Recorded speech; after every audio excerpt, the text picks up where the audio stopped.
Alright, hello everybody, it is Grand Right, and here we are back with another episode of Let's Play Assassin's Creed 3. Distract him for a moment, and we'll take what we need. Alright, Still too so, close, mister. Draw him out farther. we are here in New York. We're going to be doing some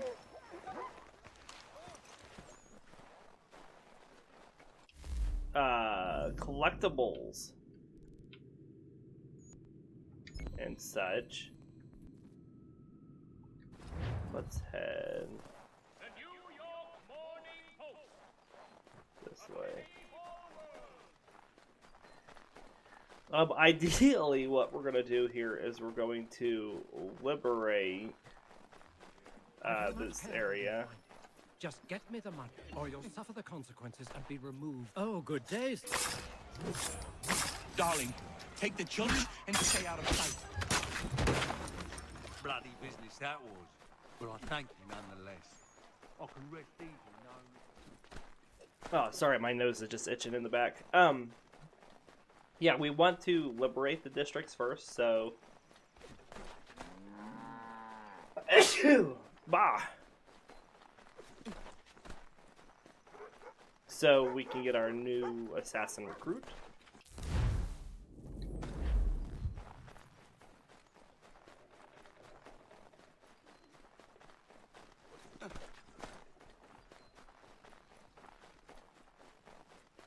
Whom is this woman Might here? I have a word?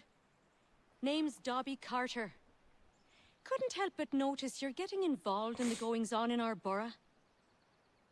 Thought we might be of service to each other. What is happening here? Ever since the war kicked off, merchants have been demanding high prices for the good of the cause. Profiteering is what that is. It's high time the folks round the way got a fair shake. How can I help? That easy. That's a change. Set these up nearby when you get a chance. It's part of a bigger plan I got. Come see me when you're done. Alright, what's this, a setup something? If you could spare a bite, these two chase us and beat us when they can. If you could draw them away, we could take just enough to fill our bellies for the night. Still too close, mister. Draw him out farther. Alright. Really looking to see if...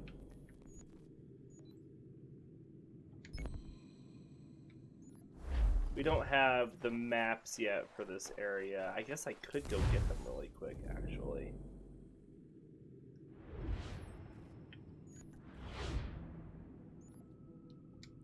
Which would probably be a good idea to do.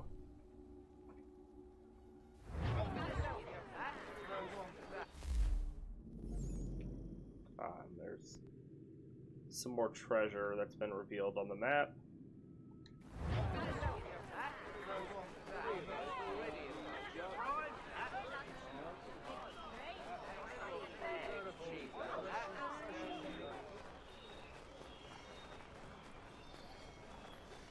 So we want to do our liberation missions first, honestly, so that we can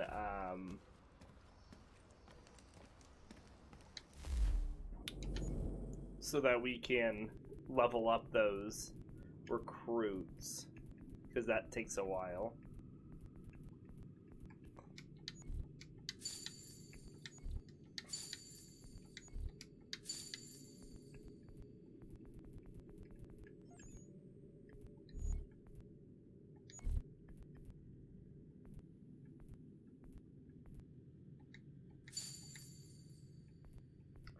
Gotta craft a new convoy because we lost one.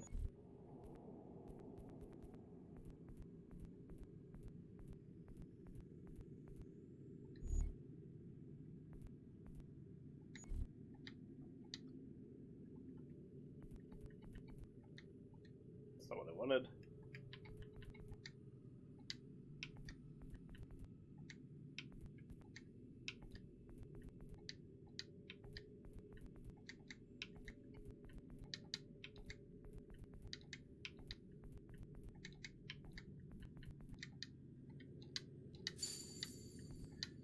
get some more money going here.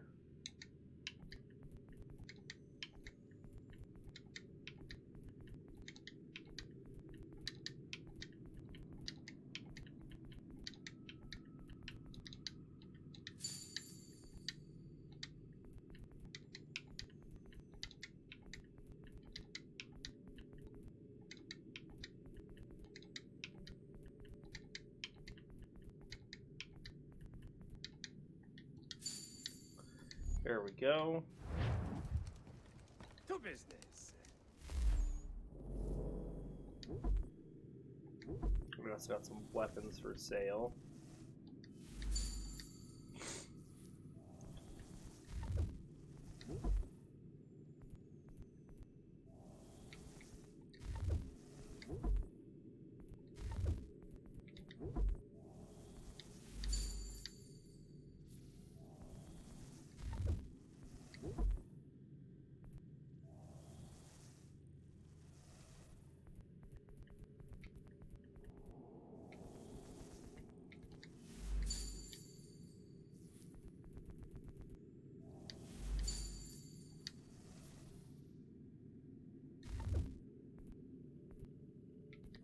How am I doing on consumables?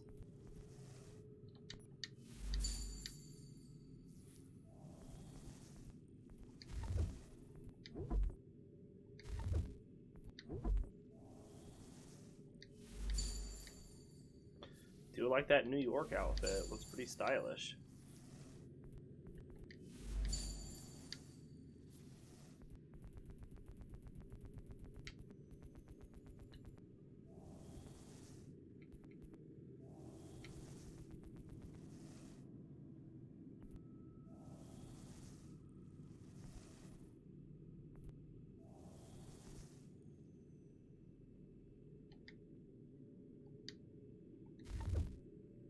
Alright, this is really what we came for, was these maps.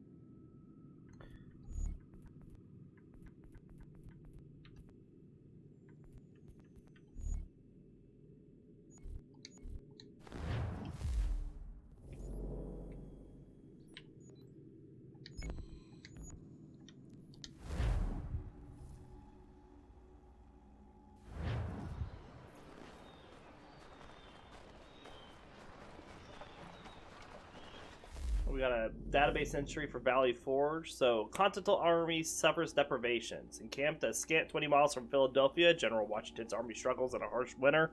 After the defeat at Brandywine, the Continental Army suffered humiliation as Congress fled Philadelphia in advance of royal troops. The Redcoats subsequently marched upon and occupied our patriot capital.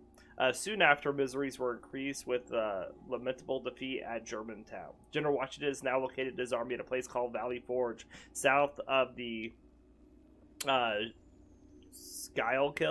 Schuylkill River, where the high grounds of Mountjoy and Misery provide for easy defense. However, the Patriots must contend with starvation and want of clothing and shelter. Indeed, the general has set them to building of huts with logs. He promises $12 to reward the party in each regiment which finishes their hut in the quickest and most workmanlike manner. But under several inches of snow, the soldiers are hard-pressed to complete their task. They lack food and clothing and have led... the lack of food and clothing has led to the outbreak of disease, to many succumbing to dysentery and typhus. Indeed, hundreds have died among the some 11,000 troops. Only their diminished loyalty to the cause of independence and to General Washington himself has kept them alive. The arrival of military advisor Frederick von Steuben to drill and train the men in correct formations and maneuvers, as well as the considerable number of wives and children that have joined the camp and who forage for food and wood, have considerably enlivened the general morale. Alright, where is this at?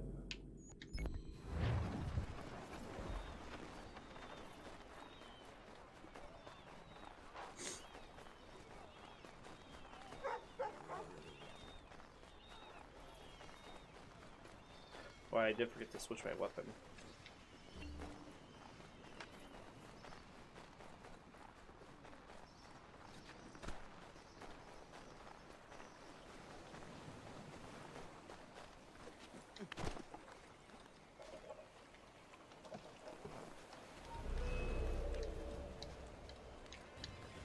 Oh, come on. Connor.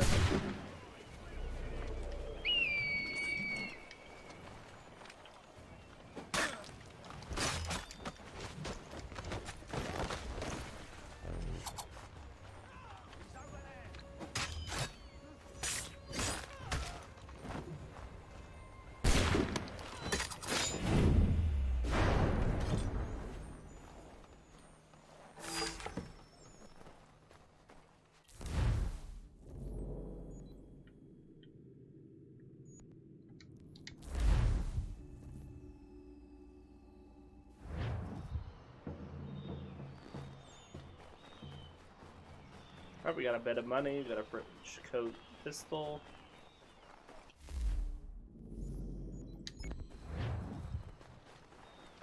And our next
Alright.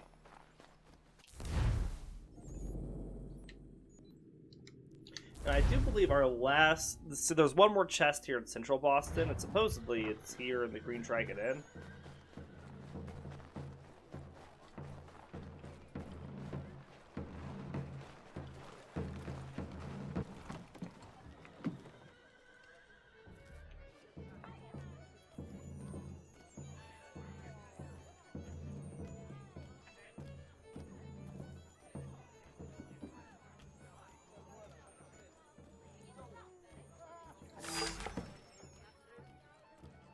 There we go.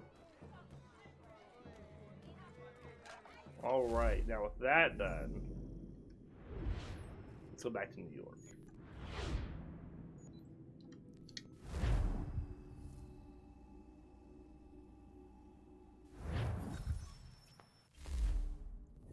And we found a fort.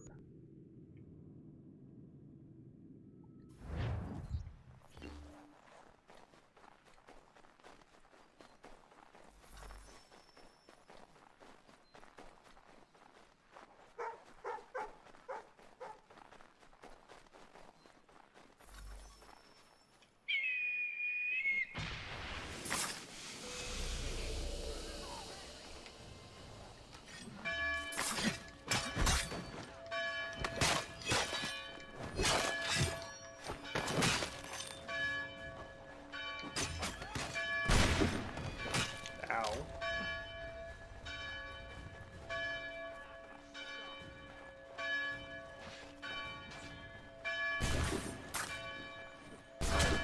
Ow. Somebody's shooting me.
Alright, let's ignite this. Still gotta get the treasure chest and take out the captain.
Else is shooting me.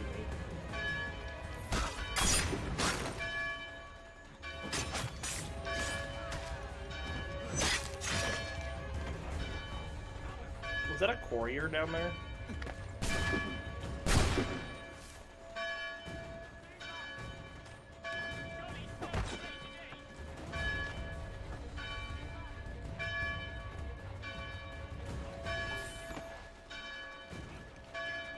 I had there's a thing to catch one of them. Odd spot for one to spawn, but I'm not gonna complain.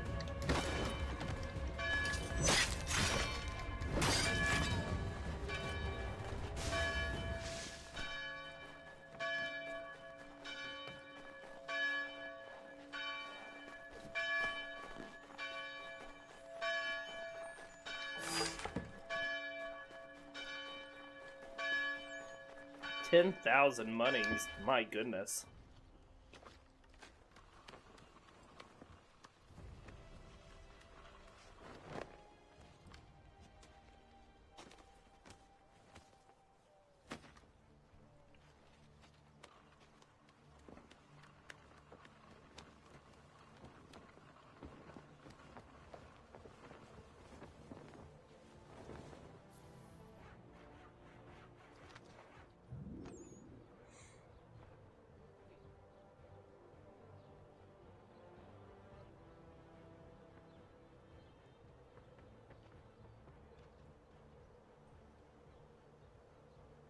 All right.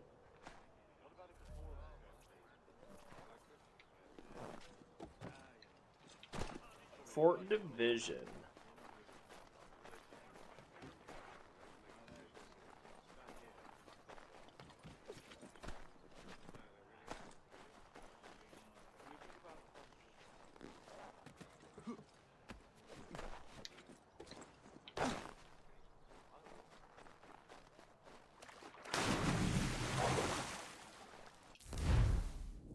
Alright, let's go over here to this liberation mission.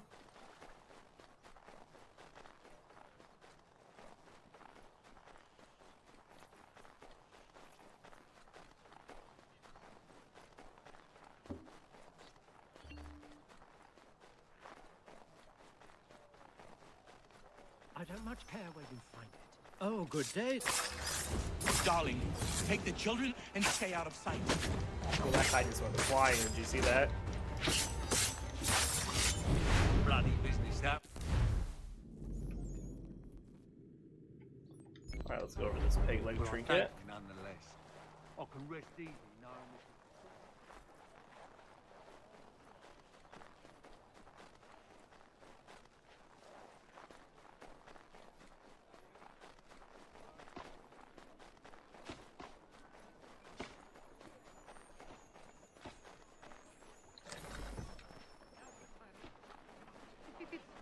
fight for us. We'd be in your debt, sir. Beat us for begging. Just distract him for a moment, and we'll take what we need. How many eyes on him?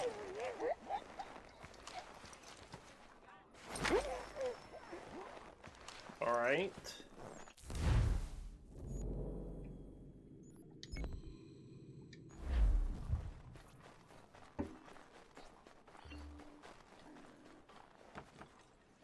We have one more family that we have to protect from eviction. We just gotta find.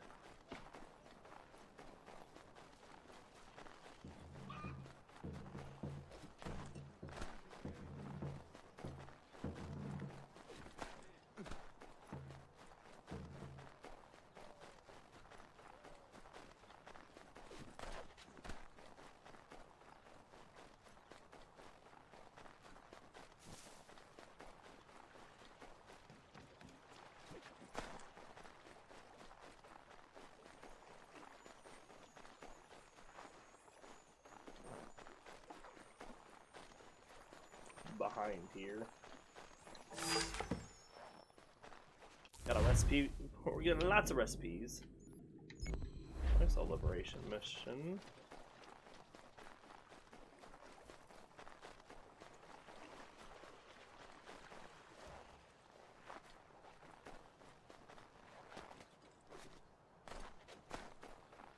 Mister, please, can you help me? Praise be to God. I was reaping my yield and these lobsterbacks attacked me. Mister, please, can you help me? Praise be to God. I was reaping my yield and these lobsterbacks attacked me. I mean only to sell my produce in the borough. Please, they sent for reinforcements when I fought back. I only need to finish the harvest, and I cannot rebuff them alone. This guy was in a bad spot because he already had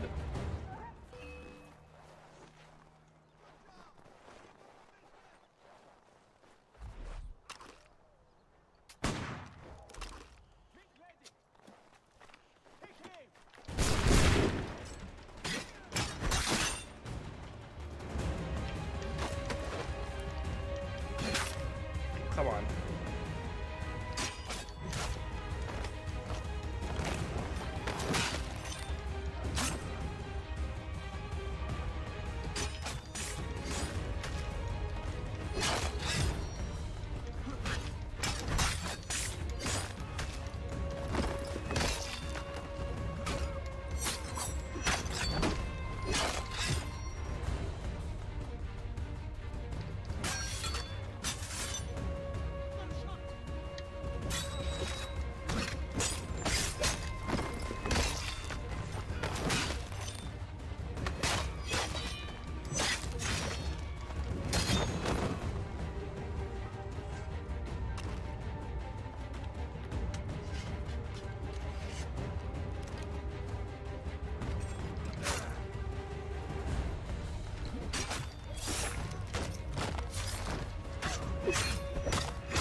Thank you, stranger. Alright, well, we got This food that is one so done. fast at a regular price. Those men have been seizing everything and driving up the cost. It's not right.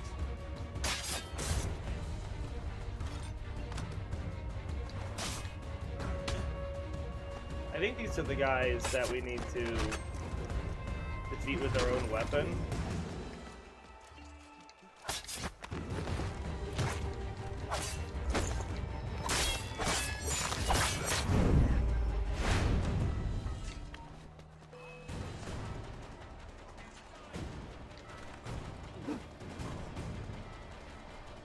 Come on, buddy.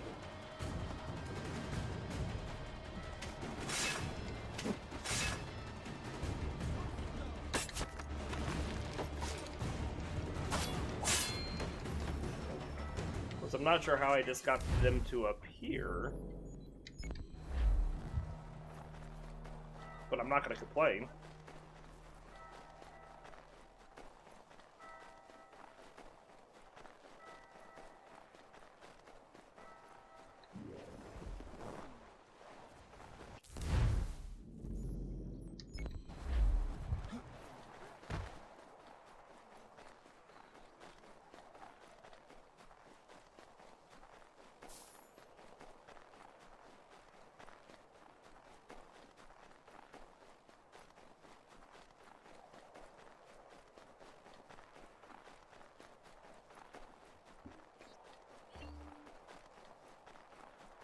I don't much care where you find it.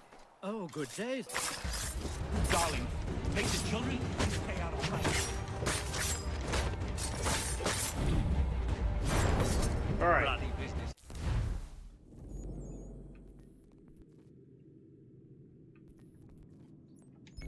I'm gonna go down to this Well, thank you, viewpoint here nonetheless. next. I can rest easy knowing.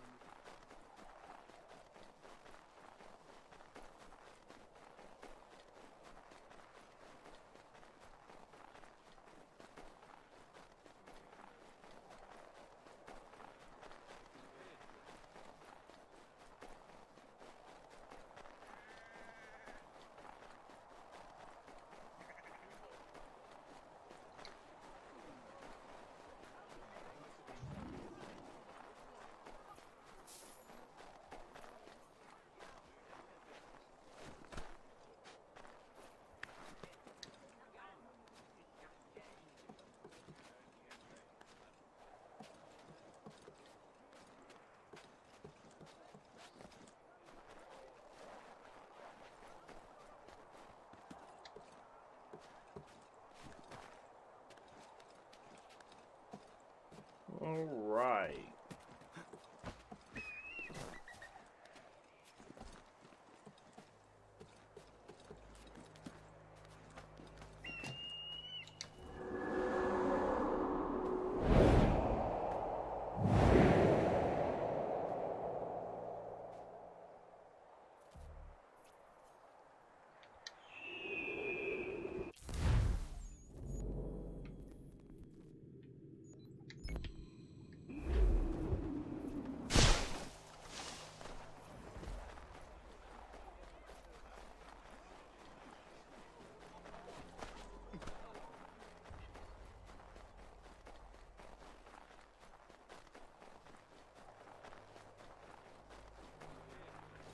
So there's an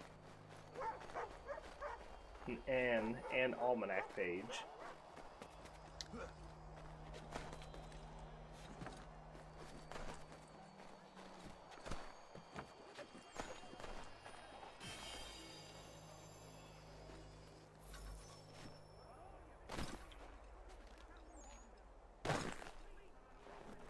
Back off. These are my blankets.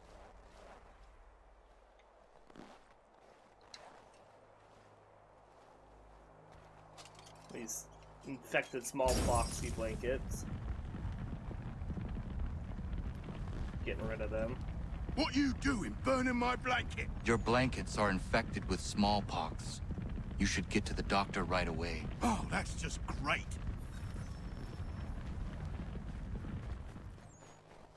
Alright, so we are in a different territory, because that's not one of the ones we were doing. I think all we have left to do is help the guys pick their crops up here.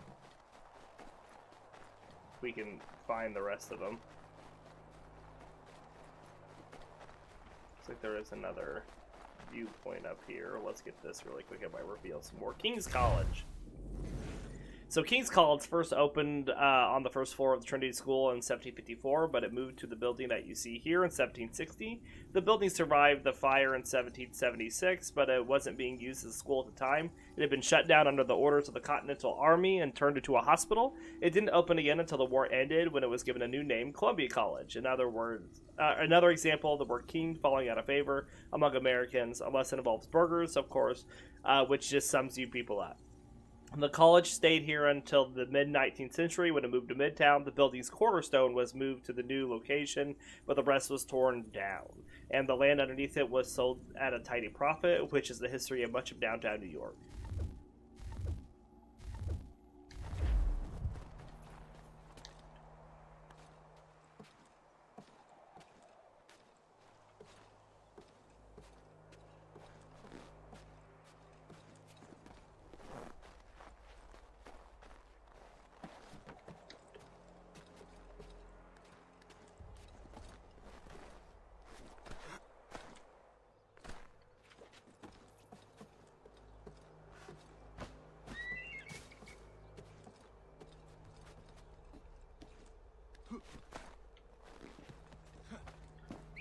There we go.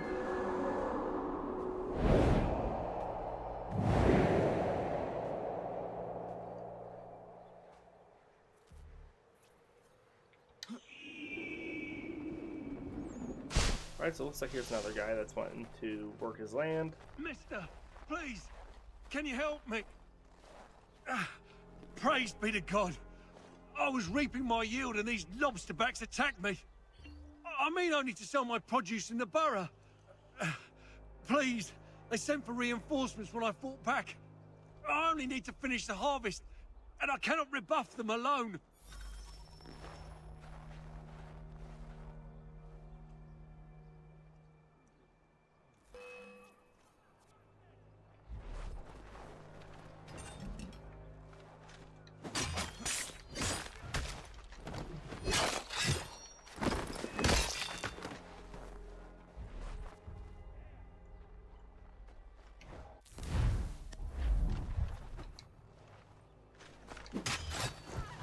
Got him.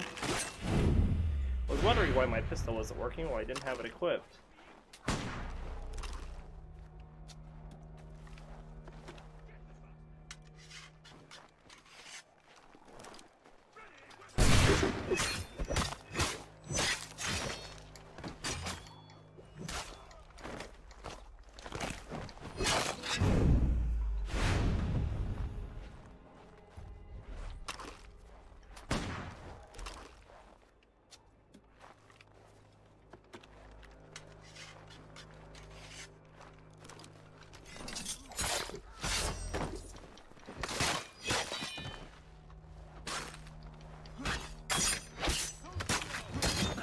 Stranger.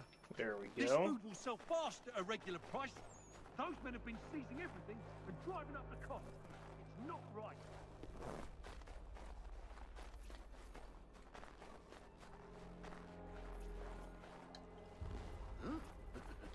Just bribe that guy right in front of those soldiers.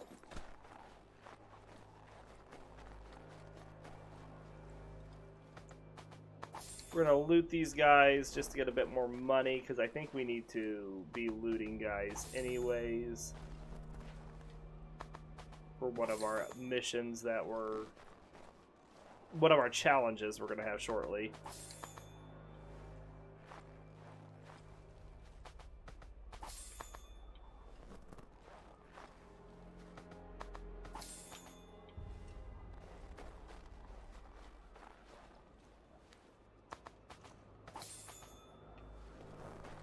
Alright.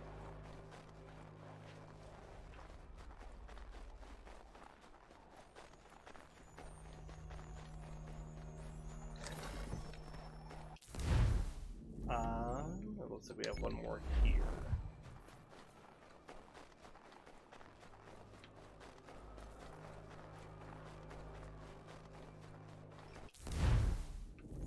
Oh, that's not in the area we were. But we don't want to do that one quite yet. So we need to find one more guy who's trying to harvest his stuff and needs help.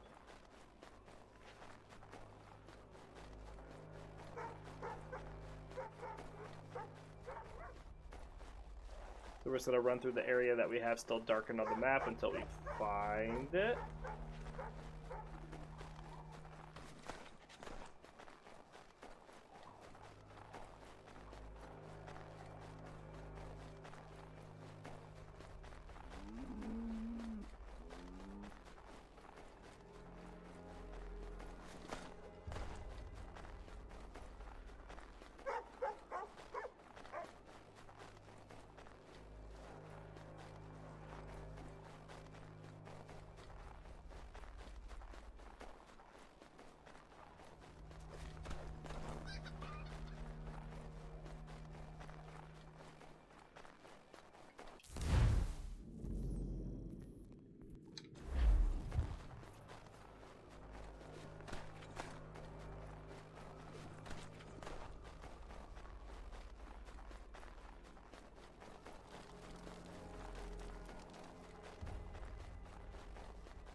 Looks like the rest of our stuff we need to explore is up here.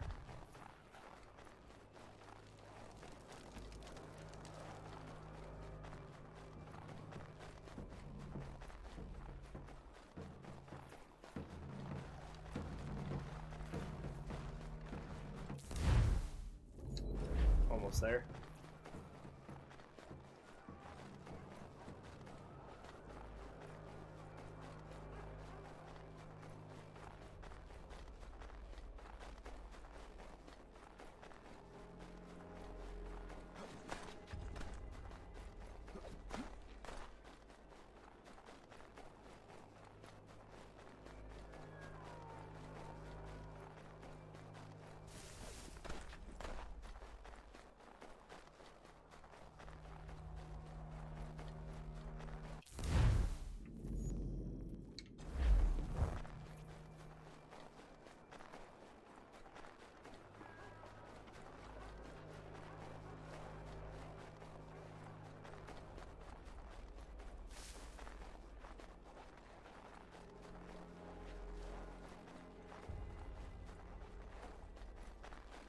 Well, was that him?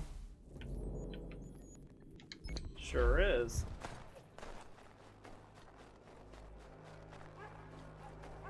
Alright. Mister, please. Praise be to God. I was reaping my yield and these lobsterbacks attacked me. I mean only to sell my produce in the borough. Please, they sent for reinforcements when I fought back. I only need to finish the harvest, and I cannot rebuff them alone.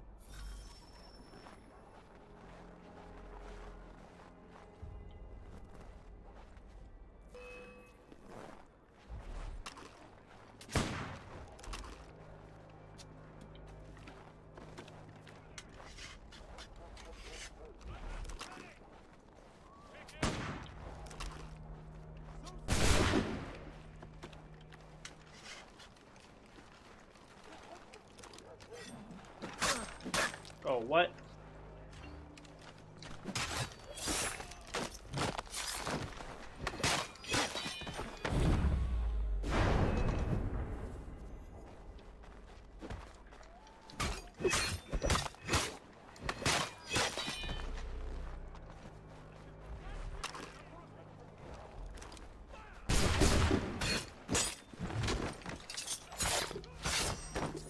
Thank you, stranger. This food will sell fast at a regular price. Those men have been seizing everything and driving up the cost. Let's go over to It's not this right. guy over here and get our notoriety back down really quick.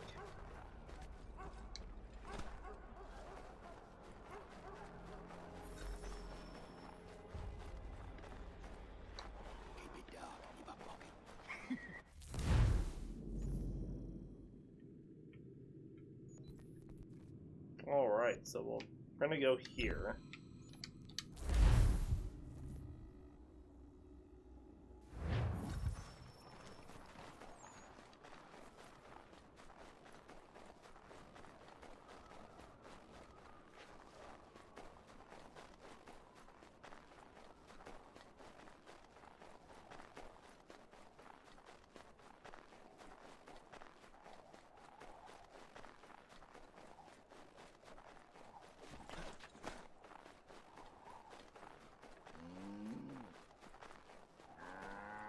Now it looks like we got those Jaegers to appear when our notoriety was at 3. Like, they just kept coming.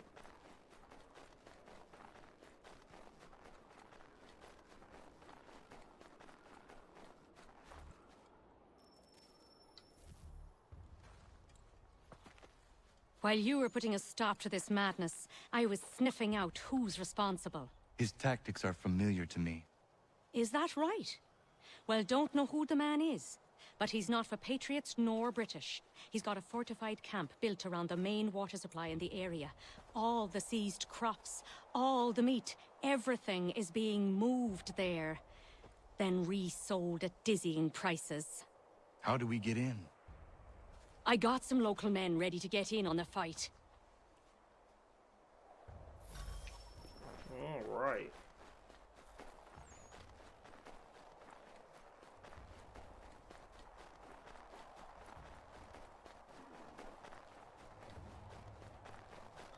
Off we go.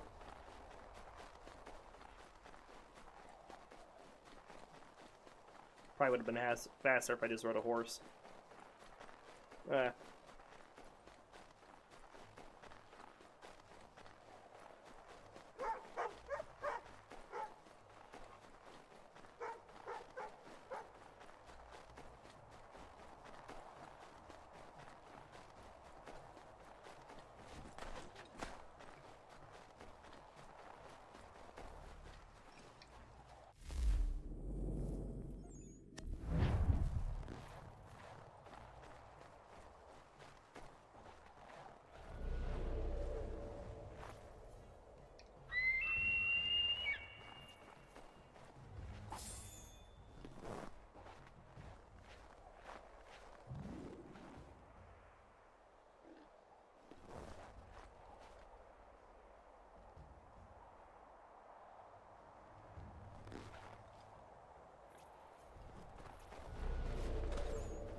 We'll just shoot him from here. He was a madman?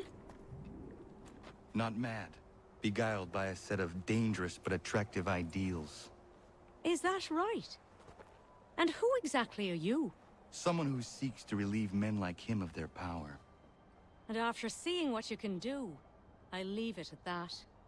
But if you ever need an extra blade, I'll stand by you. All right.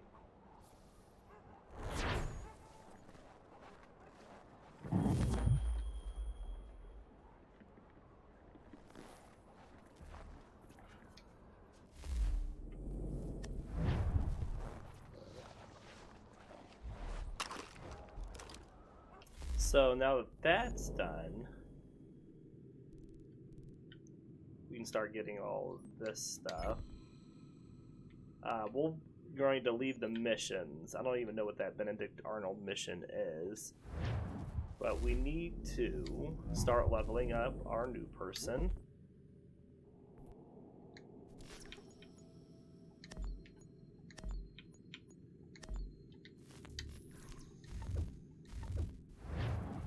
So we're going to do that.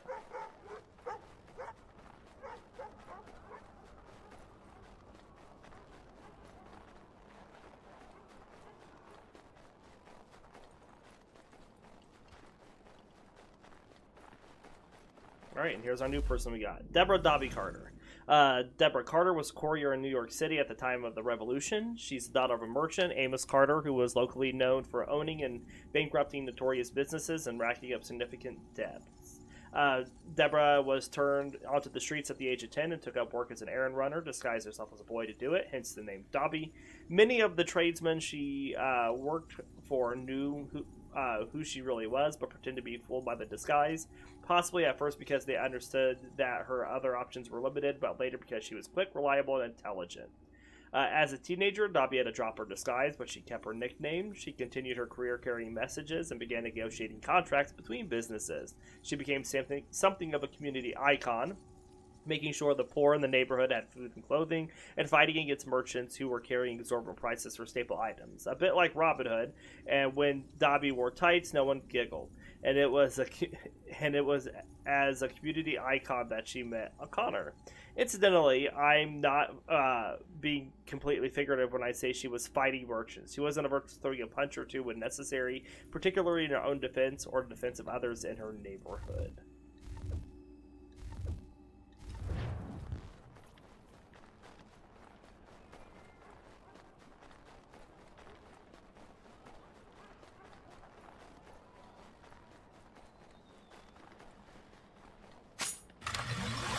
Well, I guess we're going up. I didn't really mean to do that, but it's not a bad thing. We need to go up for this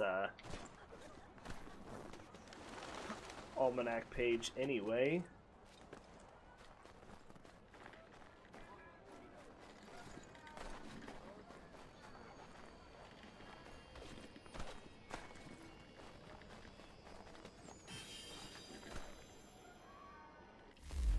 Got it. Let's head over to here.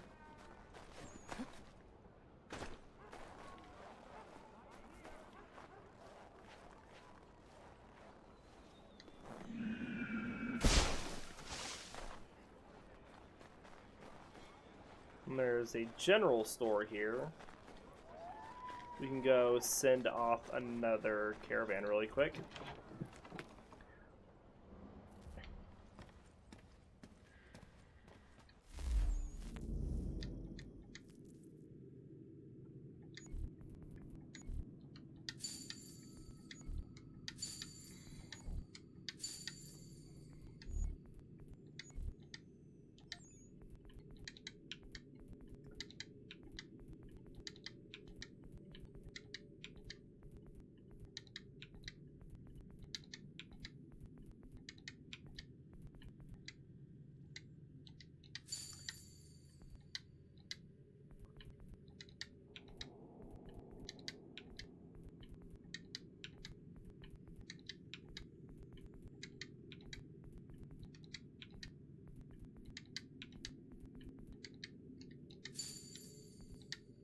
Almost done.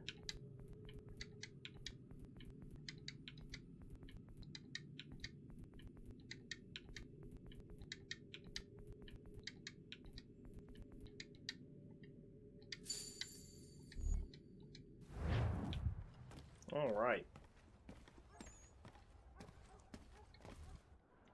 There was a liberation mission here.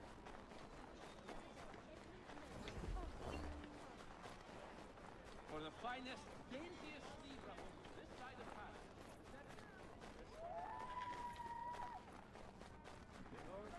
If I can figure out a way in.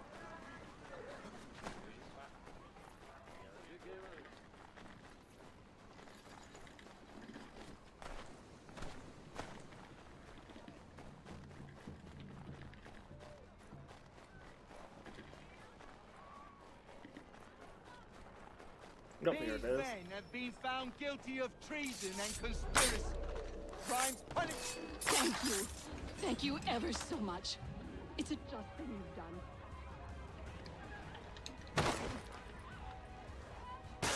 Oh, come on.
Okay, we got all of them down.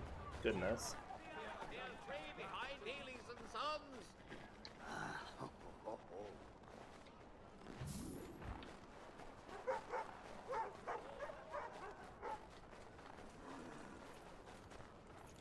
Right, there's a chest behind this church.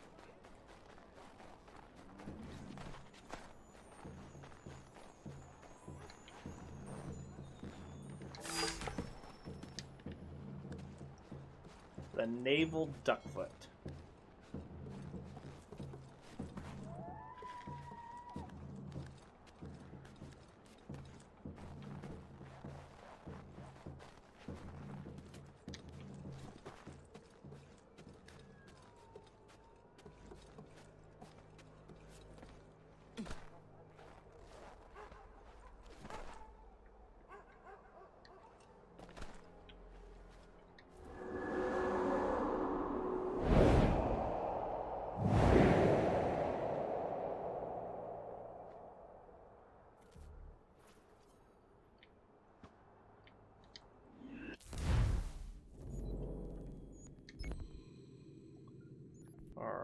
What do we got here? So we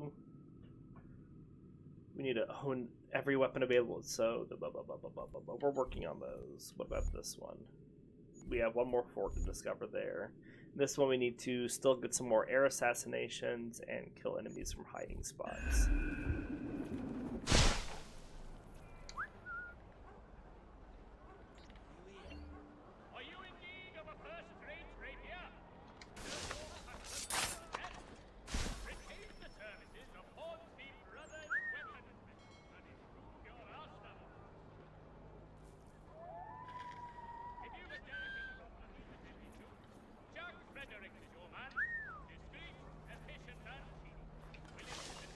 It's not getting anybody. Alright, well, our assassins are back.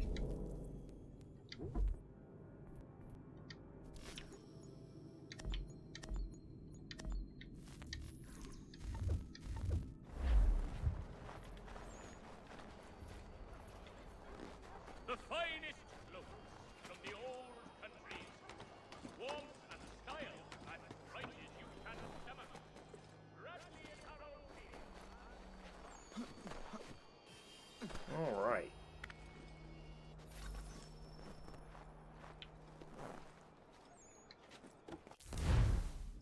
got here? There's another...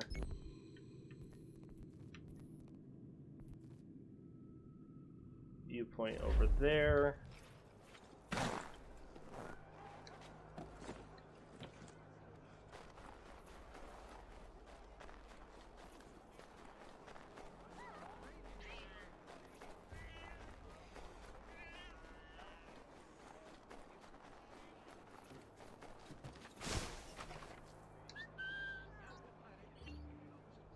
We're just trying to get more guys come to hiding spots here.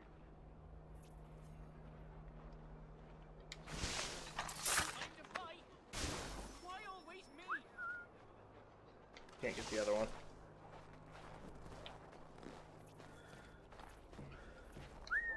Maybe we can from here.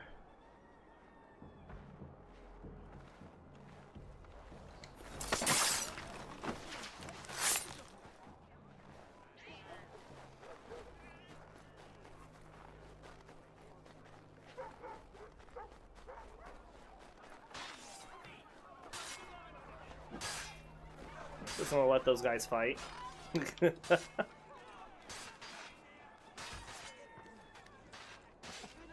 a good guy can see me climbing up here, and he's not liking it.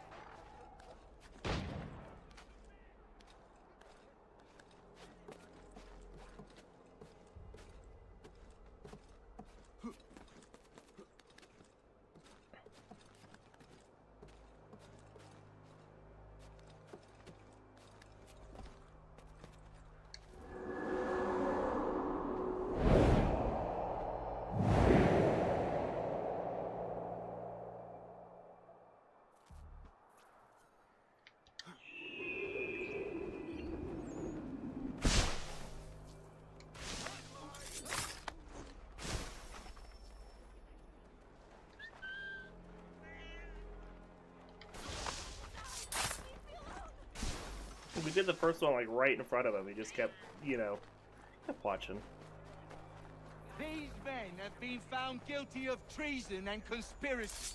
Crimes punishable by death. Thank you. Thank you ever so much.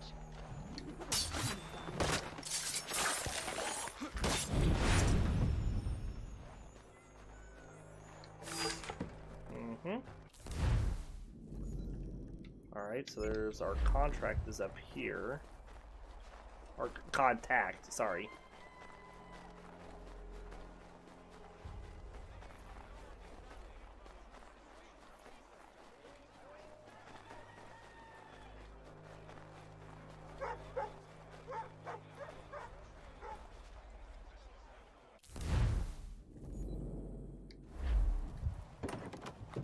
I think. Or is this just, oh, here he is. So you're the man taking up arms in our part of the city. Glad to be hearing it. The military seems to be controlling this area. Yeah, martial law has been declared. For what purposes, I do not know, but there is not a need. I do what I can, but it is hard. I may be able to help. Very well. I need information on the man responsible for this. He has men all over the place. Corrupt redcoats. Maybe you can get them to talk.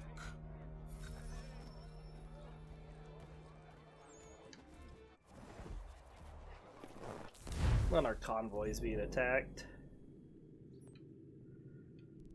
I think we might just... I have a hard time just letting it go. Can I just go to the frontier here and we'll see where it's at?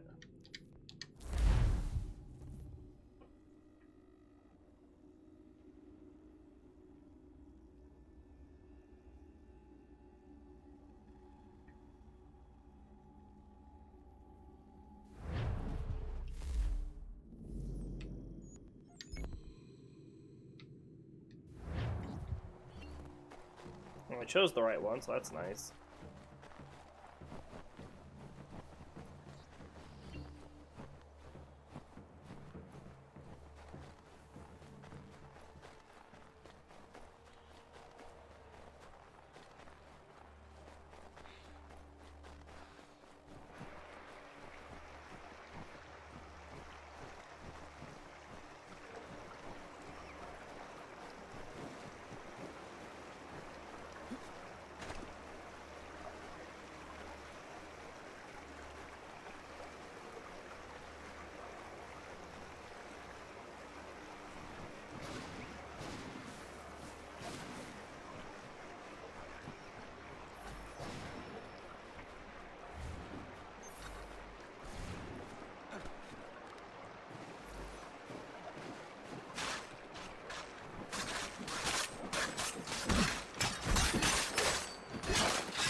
It's not often we need to defend it, but we might as well.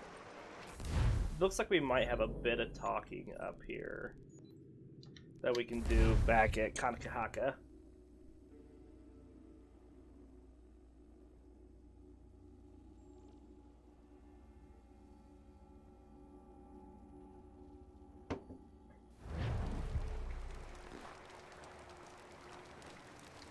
Ezum gun hoit stunning. Musegun ga iwas nending gwani gur harha. Gotke anta what the wanio jota deka. Yahtua cheza gana dogu. Toniat disaster it's niot nerah naraga. Onoda zidu. Runde wana to dokha. Nerunstane hadiri wasete. Yahta otena de guri waset danis. Duga ya. Sego uncle layandane. Duga gwego tona yaguire. Yahta tode un guari hoda. Easy zaderios. O New Jersey ya ii. Ii gaderios nayawa nene dosa agora da yagodon huzose. Nekti wak deruni di deodon zohum. Radun hagedun sayada kokne ize. Da klori di okna hoda. Tigo oya ganyaka haga tuna daruhu nejor hot saga. Danu dini joganenu ya unka deje tiswa nedas. Oknize. This is what ne das ne batrio. Wahnek niga skanik sa idu wada de wanio ne. The dirty under the dear no ha gone to ne ne tiga on a guanter on a jot the weed. O honorune then your underios on kiri wa hair hase a hadinuna zijwana stadi. Doga ayakia jat dar hase dirona derio. Yahtota is a wire ne ayetsia jat dar hase. There's a don zoni got the guy kia jat dar hase ne or we are on a jot the weed. Gaskanix ne dosa ganega is a way at daraje ziwaderio. The Skanix ne ya otena taeguire. Nixi wak deruni ya gariwes to tayo tumhage. Wak deruni in Goya the monster. He's got a lot to say.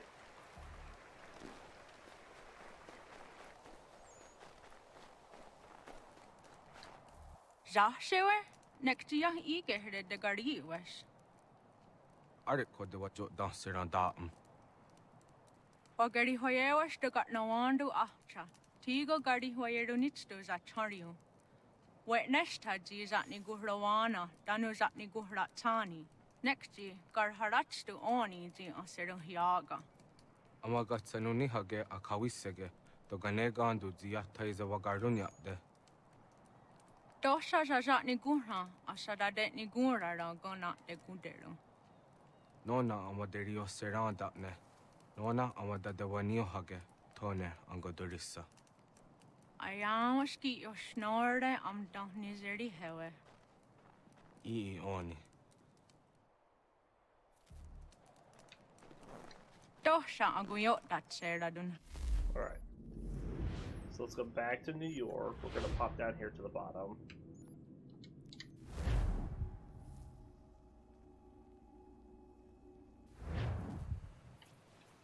Looks like our assassins are done.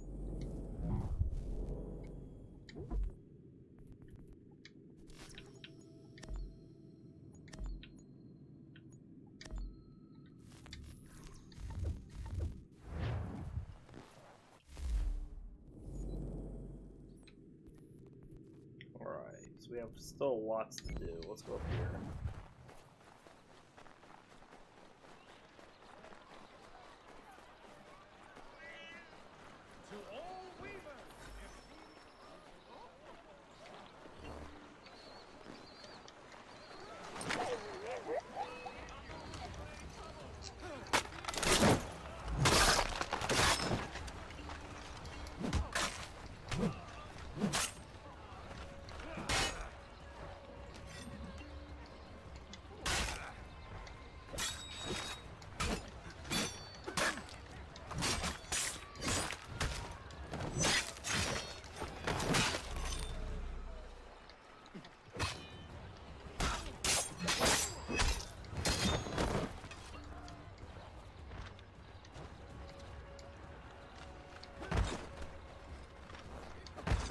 Oh, come on.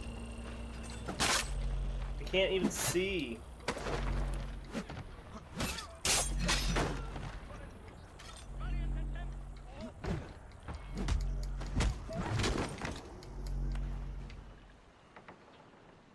How do I find your leader? You don't. He moves his floating fortress around the harbor so nobody knows where he is.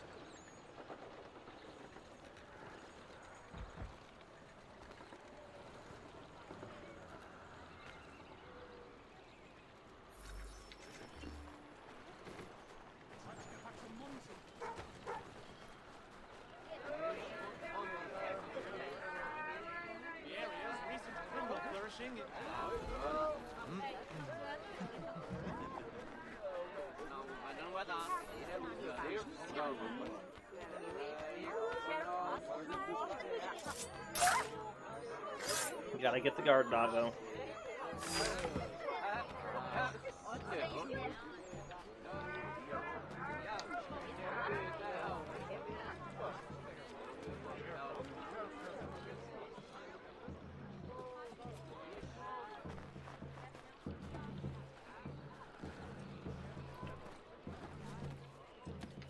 Connor.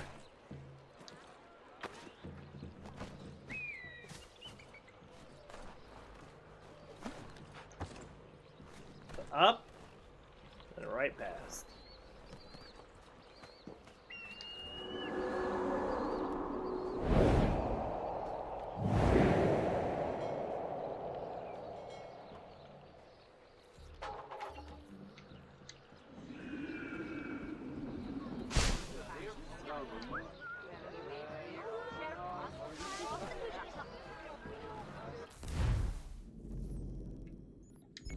Let's go here.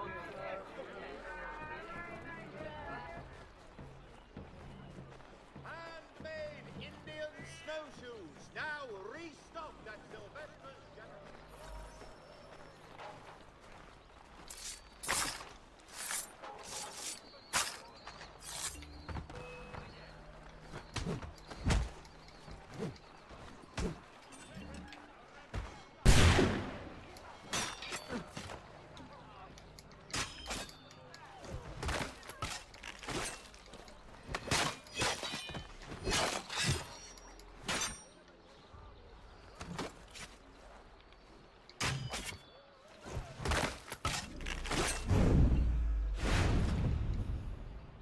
How do I meet your commander?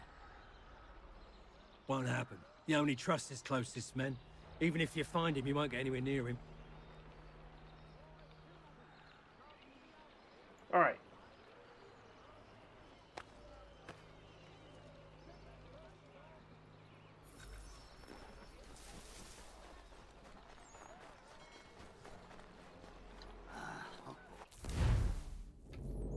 Another one up here.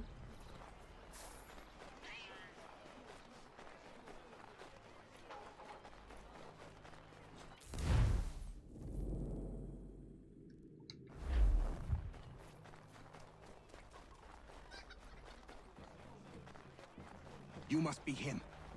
I've been waiting too long. I know who the traitors are, and they're bringing lists of the Patriot leaders around here to the Redcoats right now. Find a way to swap this fake list with the real ones, and the rebellion can fight on.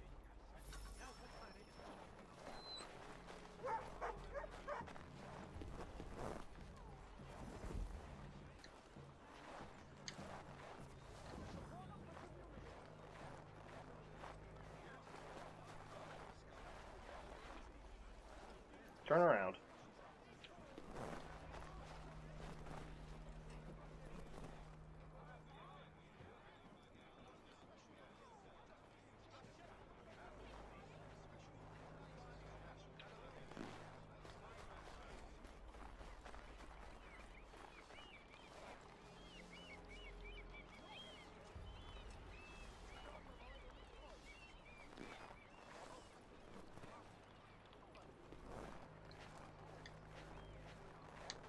Did I mess it up that bad?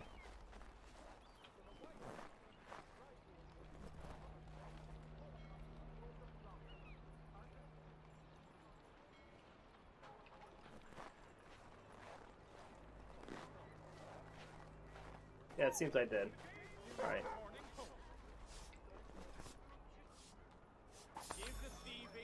We're just gonna do it right in his face.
How do I keep pulling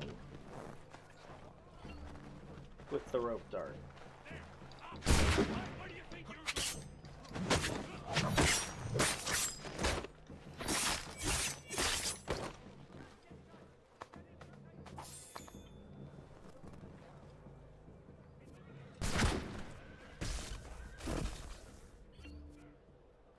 Reduce distance to what target?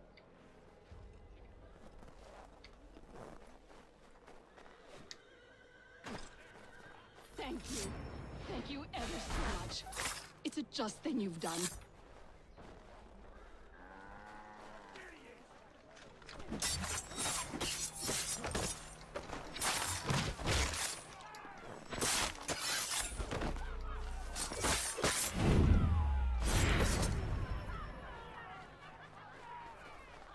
Confused there. I was like, what are you saying? Reduce distance target. Didn't occur to me that it was, I didn't want the homestead mission.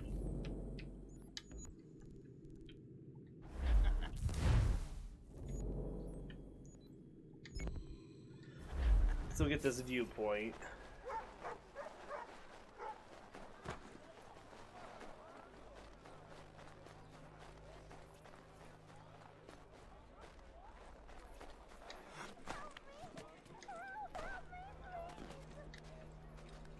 We'll help Maria later.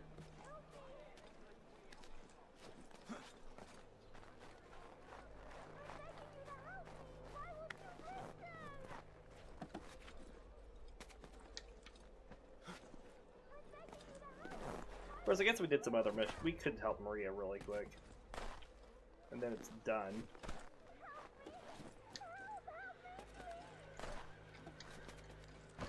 Connor, grab on. Goodness.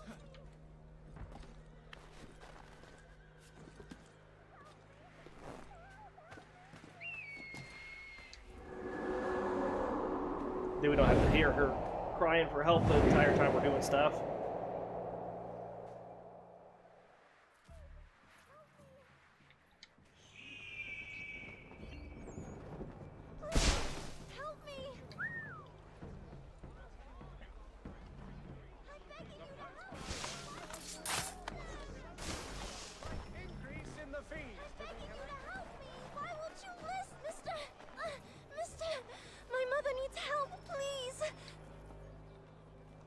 Where is your mother? Follow me.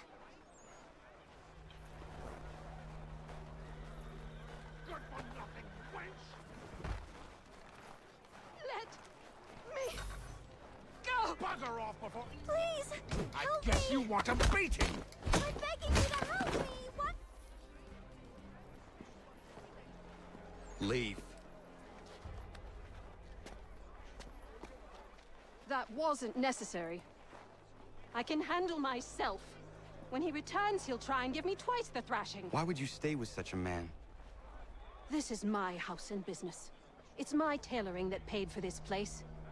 I'll take his drunken buffoonery over leaving behind what I built. If I told you there was another place where you could live and work, free of him, would you consider it? The catch? No catch. Our village is growing and in need of all forms of trade. Just business and a new life. I'll come and see if what you say is true. All right.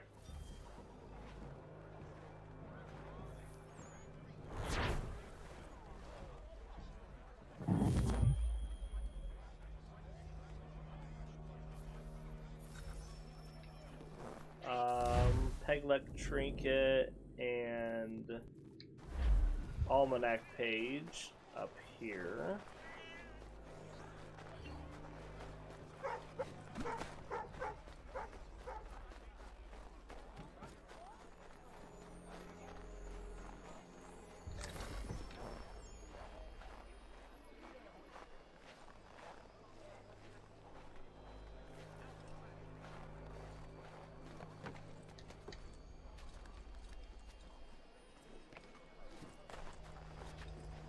Oh yeah, that is exactly what I wanted you to do, Connor.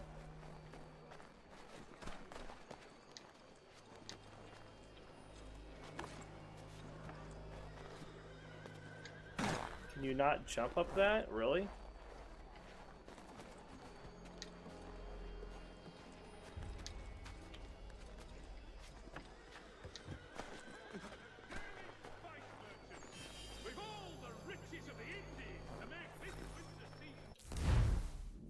Alright, and we have another almanac page up here.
Alright.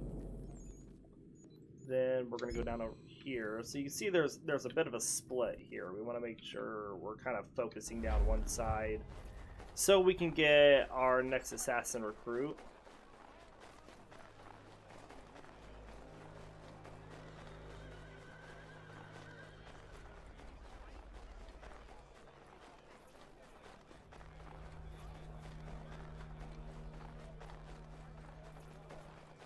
So I think we're done on public executions. So we still need a plant list, and I don't think there's another one, we haven't found it yet. Oh, beating up informants, that's what it is.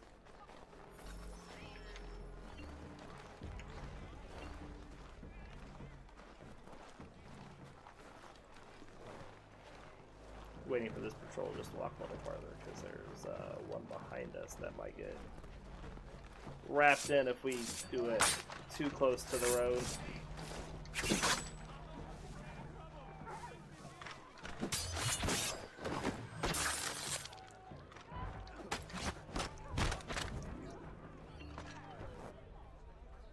When will your boss be here next? A few days. Let me go, I beg you!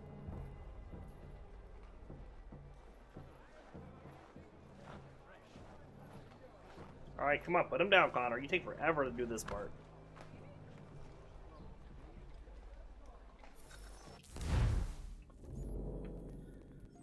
Let's go to here.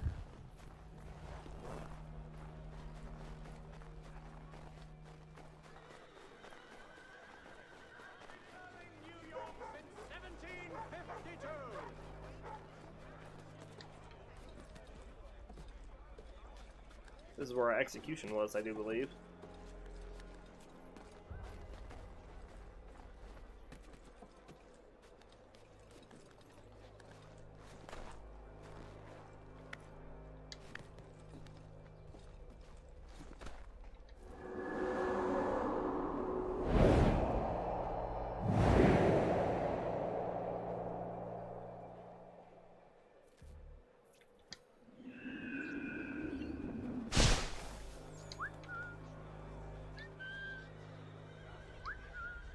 Can't get either of them.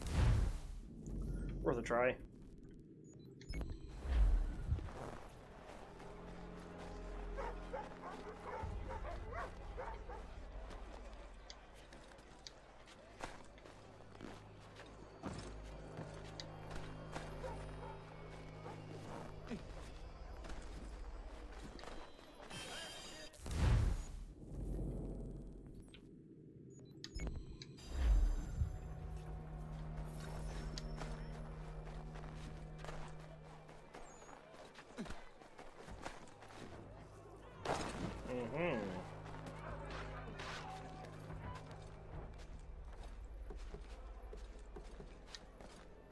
There's quite a fight going on over there on the other side of this place.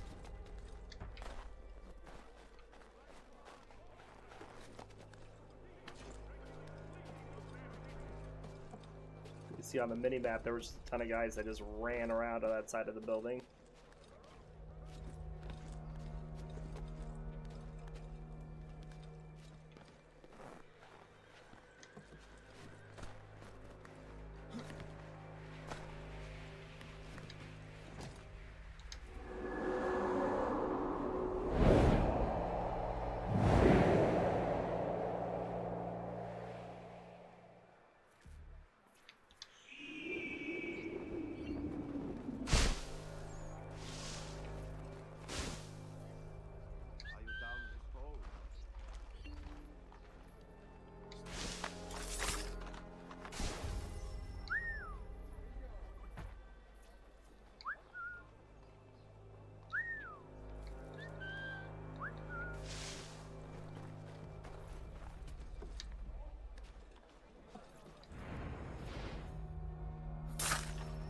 Gotta get some air assassinations anyway.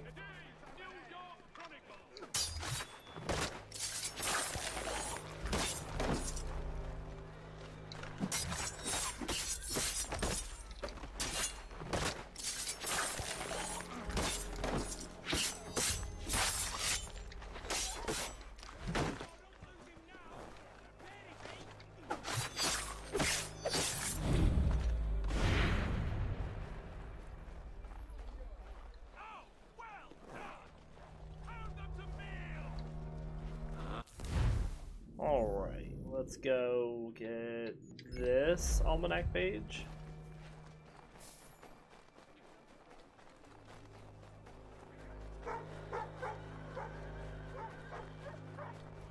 The New York Morning Post.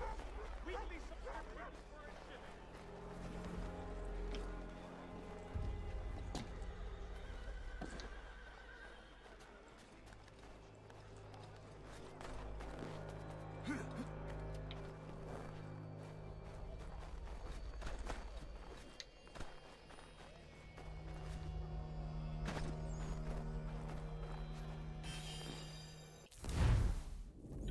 We got another elimination mission here.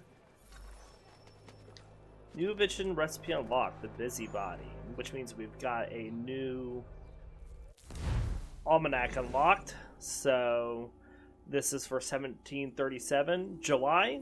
Impudent Jack, who now lives by his shifts, borrowing of driblets, boldly begging gifts for 20 shillings lent him the other day by one who ne'er expected he would pay. On his friend's paper, fain a note you'd write. His friend, as needless, did refuse it quite. Paper was scarce, and 'twas too hard, it's true, to part with cash and lose his paper too. Certain lie these things agree, the priest, the lawyer, and death, all three. Death takes both the weak and the strong. The lawyer takes from both right and wrong. The priest from living and dead has his fee. The worst wheel of the cart makes the most noise.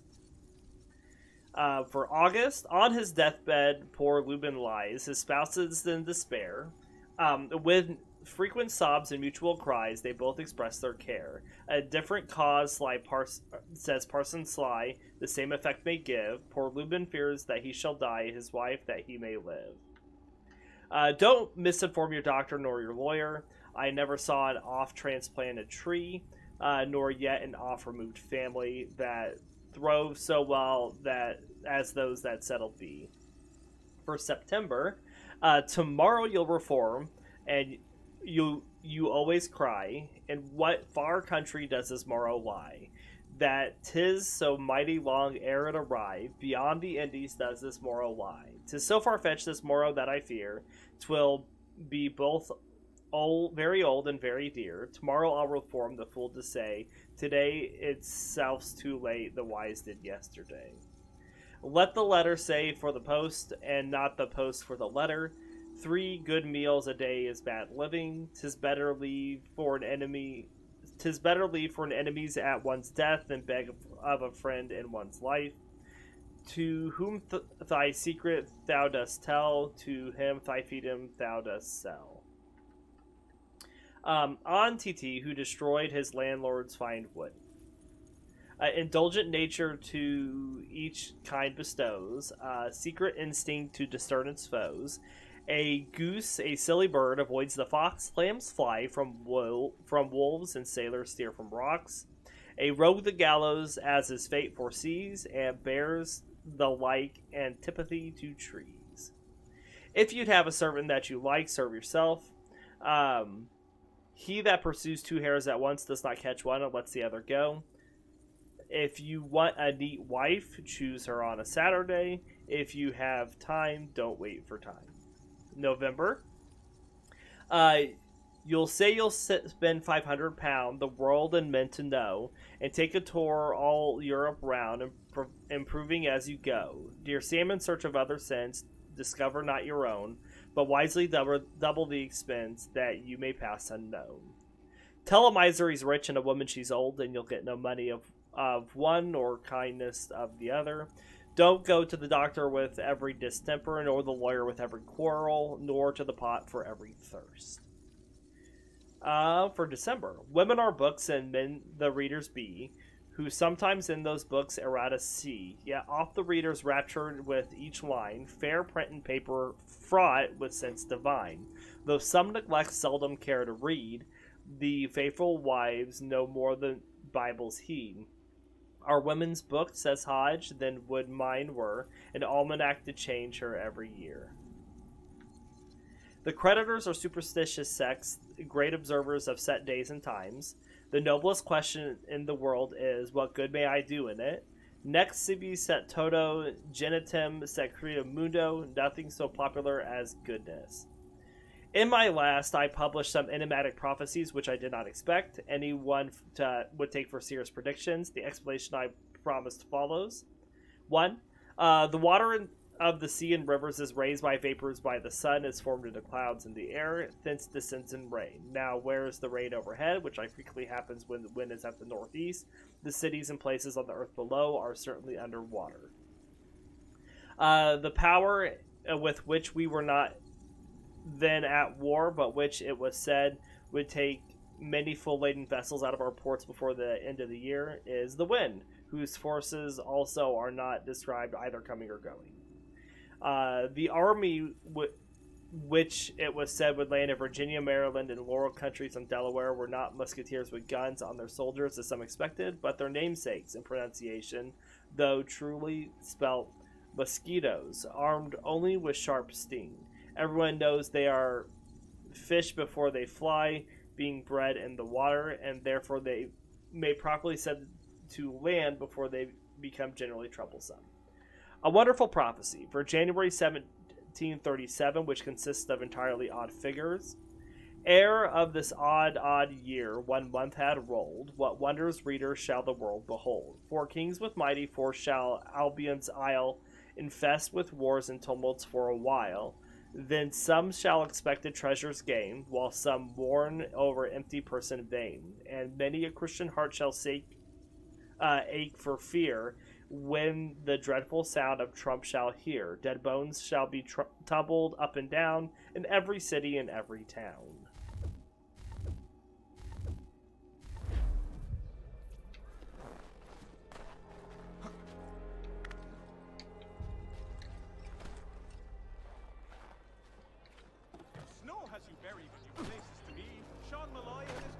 Okay.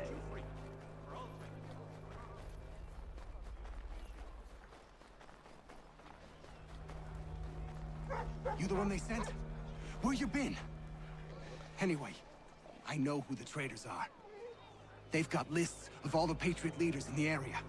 If they hand them over to the Redcoats, the rebellion is finished in this part of the city. You need to find a way to switch these fake ones for the real thing. Okay. We're just gonna do the same thing. We're just gonna go right up to him and do it right in his face.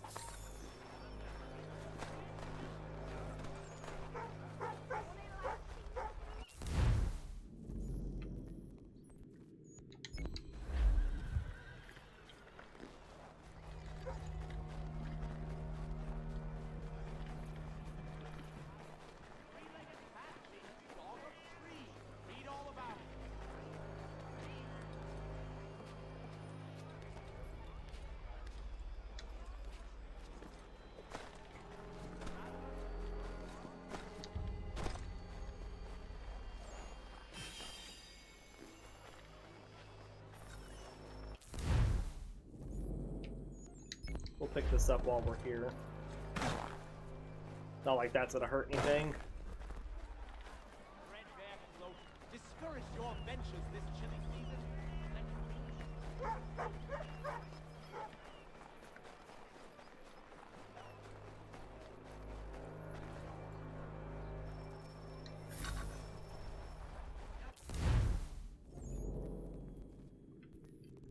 Alright, so let's go. I guess down here next.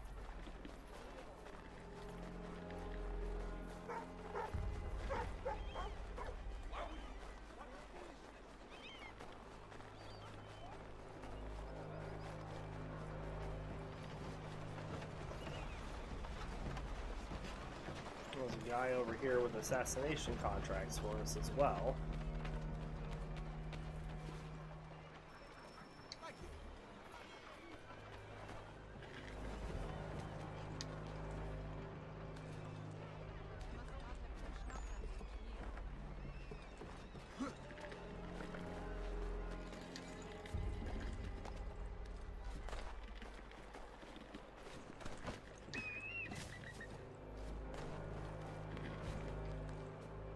We are almost done with, what, 2/3 of New York?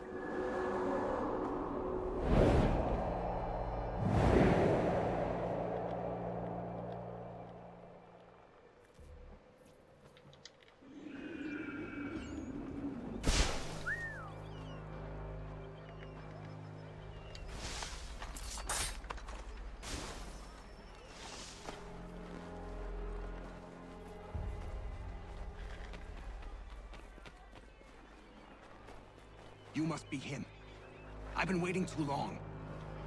I know who the traitors are, and they're bringing lists of the Patriot leaders around here to the Redcoats right now. Find a way to swap this fake list with the real ones, and the rebellion can fight on.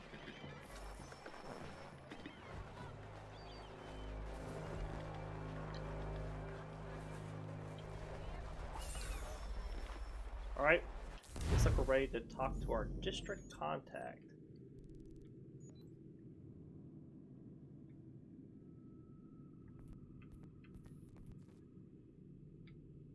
Still have a few more things that we want to do here. Let's go. We're going to fast travel here.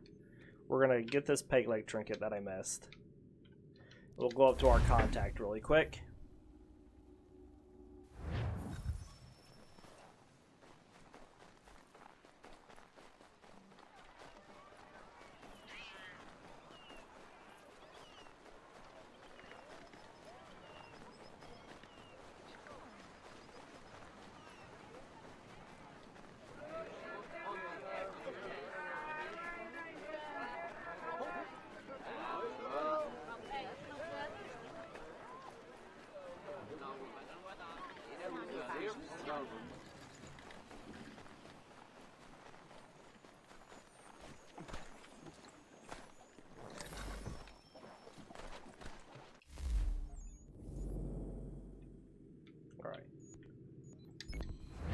We'll go get this target here really fast, since it's kind of on the way.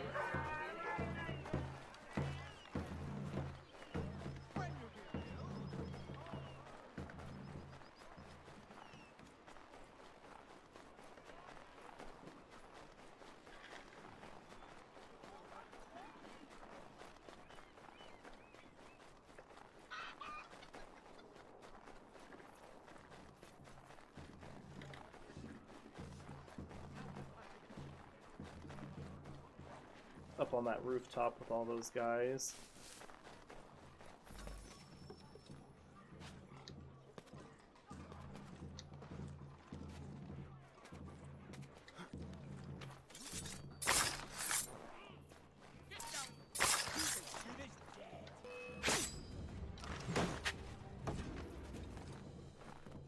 Alright, then we need to go up here.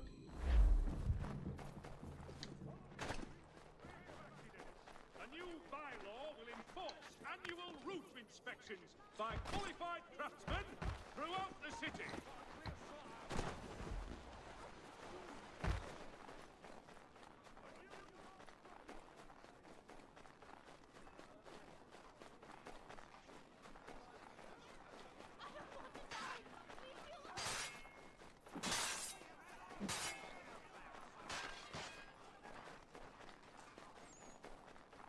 Alright, and our recruits successfully finished the mission they were doing, which is good. We're about to gain another one and start sending him with them.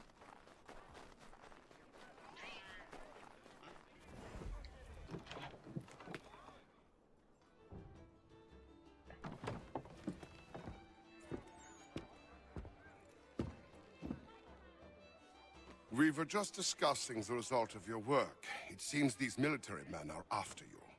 I have caught their attention. It does make our goals harder to achieve. The man we're after has gone into hiding, protected by his soldiers.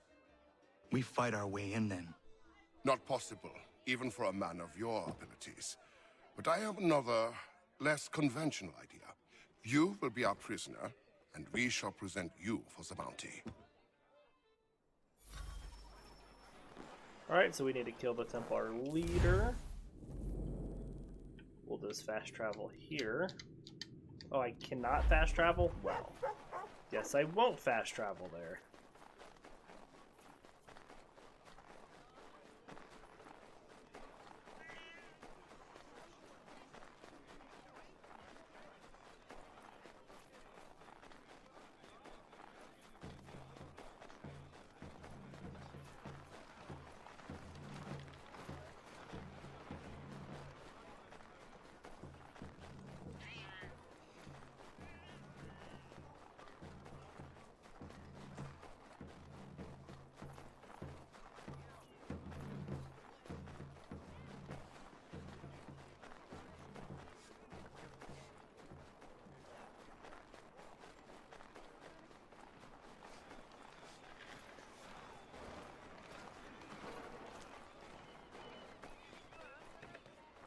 Almost there.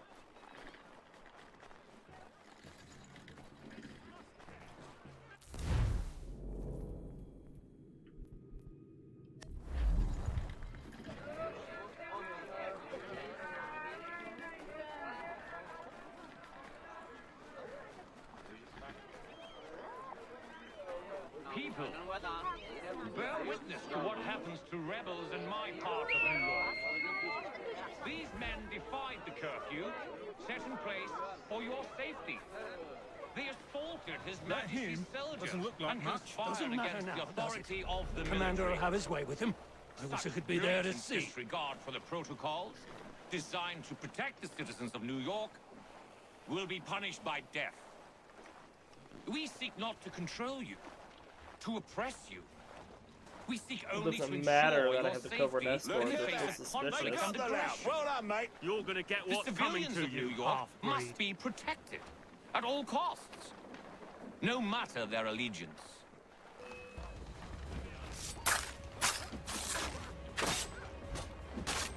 Did I not get him?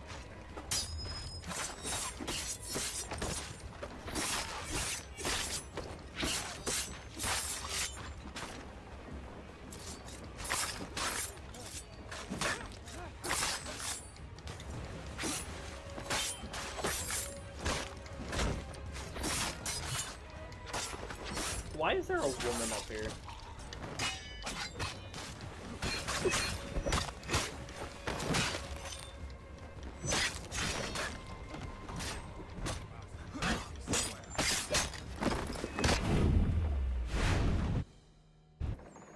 That man, he thought what he was doing was right. He did, as do his brothers. Who was he really? There are powerful organizations who seek control, nothing more. This man belonged to one. It does not surprise me.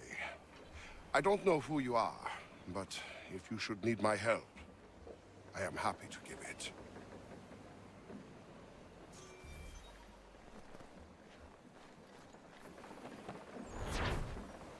All right.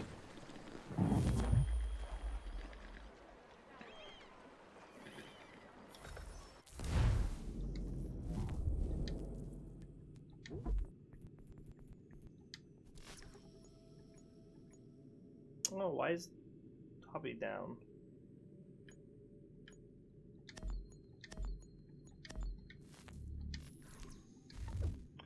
Well, I guess we'll be waiting a little bit for her before we get her leveled up again. Let's go get this treasure.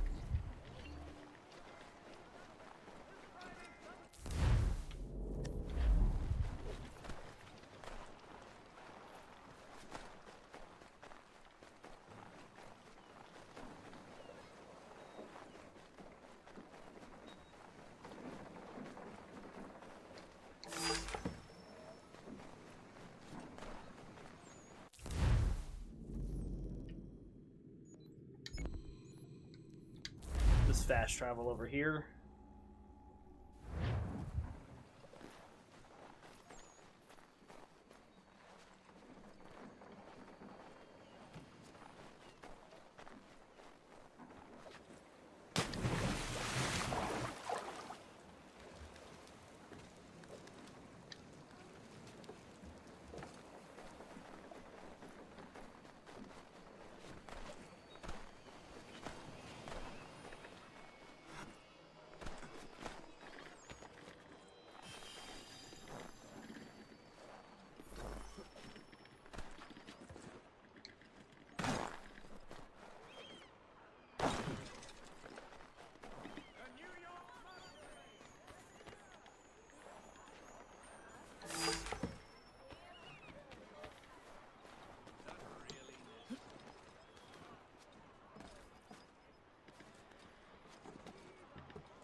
Alright.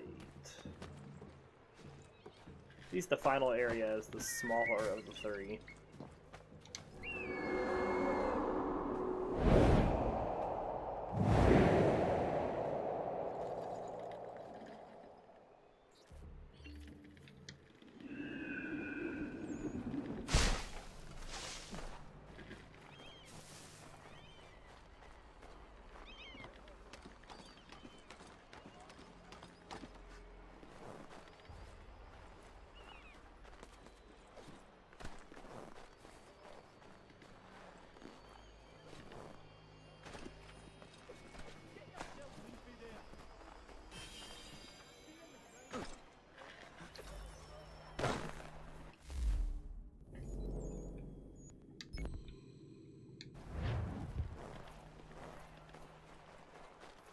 Alright, so we got a thing for Jacob Zenger here. Jacob Zenger was born near the town of Mannheim, in what is today southwestern Germany. He's the son of a farmer, one of 13 siblings. It seems like a lot by modern-day standards, but colonial families were large. And the sad truth is that only 4 of Jacob's brothers and sisters would survive to adulthood. Zenger's family was poor, and his career prospects were limited in Mannheim. Following the promise of a better life, he signed up as a soldier. After several years in service, he was shipped to New York, one of the Hessians sent to fight for the British in the Revolution. Zenger, like many of the Hessian troops, left the service after coming overseas. Eager to get back to the country, Zenger bought a plot of land and left New York. However, after a series of crop failures, he was forced to move back to the city, taking up the only career he could find to pay the bills, working as a bodyguard. And we also got the Royal Exchange. This was the first covered market in New York. It started as a one-story building in 1675, but it was replaced with the building you see here in 1752. The lowest floor of the market and the second floor contains rooms that could be used for concerts, public meetings, and balls. Balls as in dances, not just a big room full of balls. It's no accident that this building bears a resemblance to the Faneuil Hall in Boston. It was a common architecture for markets at the time. Private houses didn't have the space for large numbers of people, so these buildings combined open space for a market with closed space for the upper crust to have fancy parties.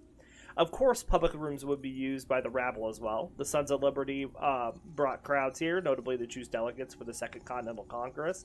Technically, that was the New York Assembly's job, but they refused to send anyone. After Revolutionary War ended, this building was the first home of the Supreme Court. The first session began on February 2nd of 1790. It didn't stay here for long and moved to Philadelphia in 1791.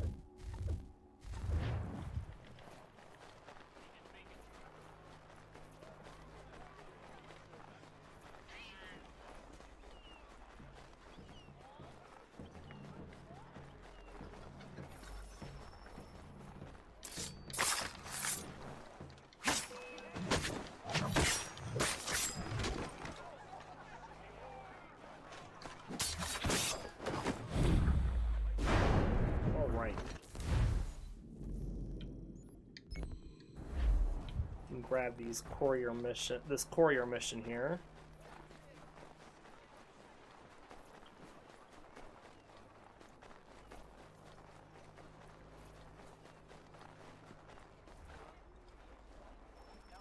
Thank you.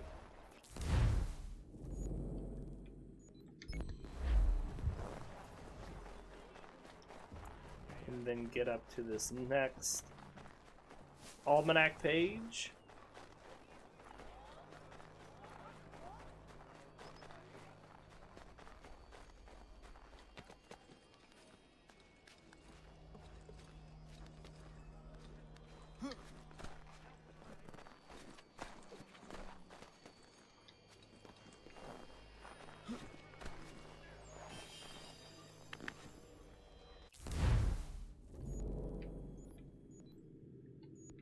Let's go get this target next.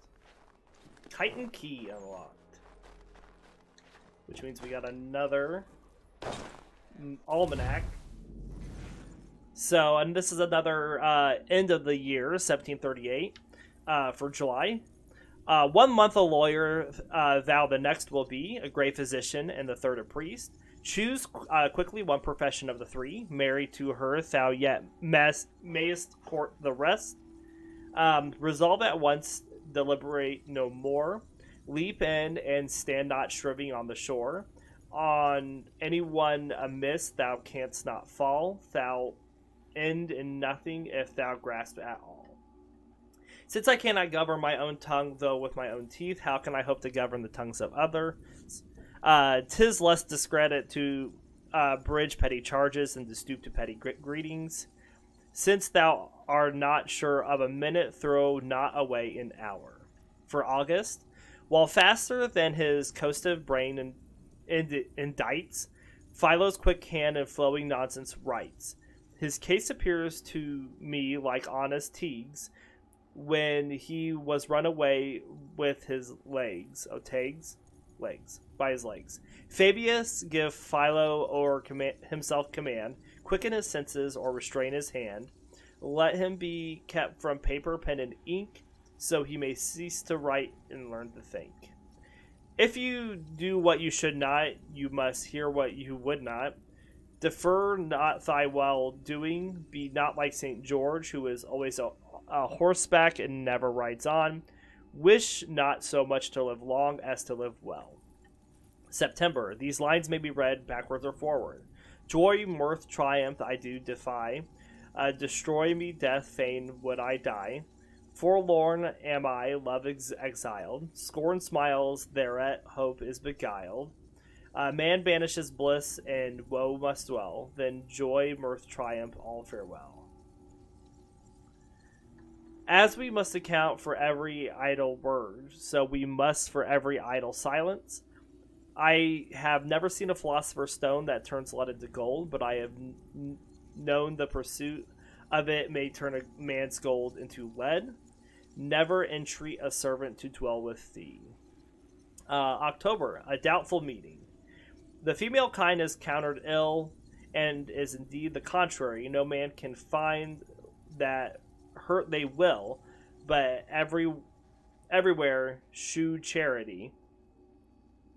To no body malicious still, and word or deed believe you me. Time is an herb that cures all diseases. Reading makes a full man. Meditation a profound man. Discourse a clear man. If any man flatters me, I'll flatter him again, though he were my best friend. November. A monster in a course of vice grown old leaves to his gaping heir his ill-gained gold. The preacher feeds, straight are his virtues shown, and rendered lasting by the sculptured stone. If on the stone or sermon we rely, pity a worth like his should e'er die. If credit to his real life we give, pity a wretch like him should ever live. Wish a miser a long life, and you wish him no good. None but the well-bred man knows how to confess a fault or acknowledge himself in error. Drive thy business, let not that drive thee. There is much difference between imitating a good man and counterfeiting him. December. The wise man says, it is a wise man's part to keep his tongue close prisoner in his heart. If he then be a fool whose thought denies, there is a God who out desperately unwise. How much more fool is he whose language shall proclaim in public, there is no God at all. What then are they, nay, fools in what degree, whose actions shall maintain, such fools are we. Wink at small faults. Wink at small faults. Remember thou hast great ones. Eat to please thyself, but dress to please others. Search others for their virtues, thyself for thy vices. Never spare the parson's wine nor baker's pudding. Each year one victorious habit rooted out, one vicious habit rooted out, and time might make the worst man good throughout.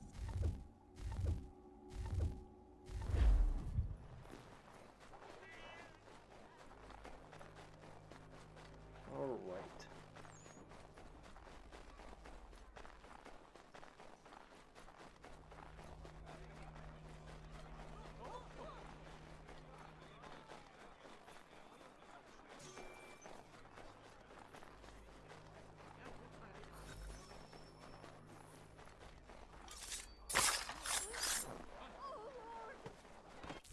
Okay.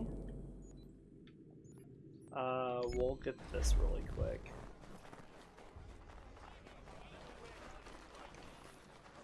We need to distribute these blankets soon. Good riddance to these beggars. The city's better off with it.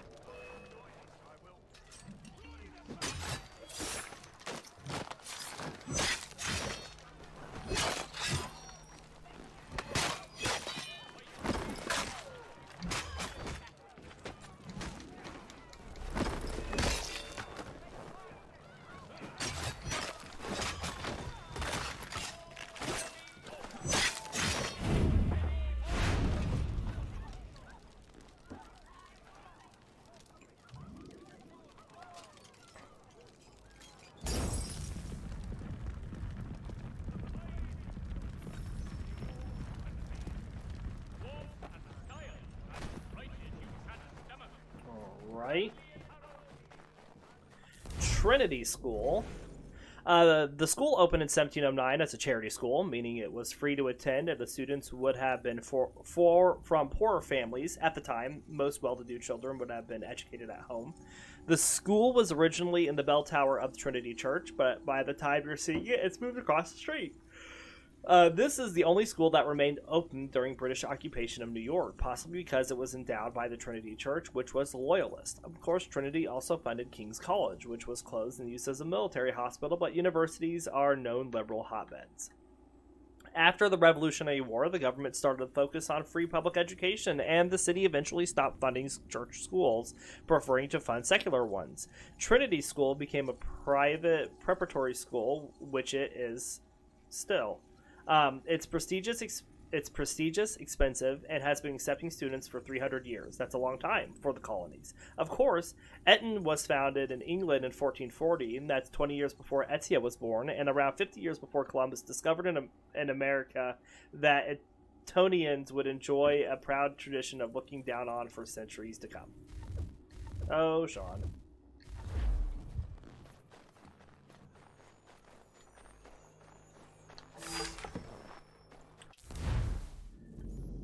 Alright, let's grab this.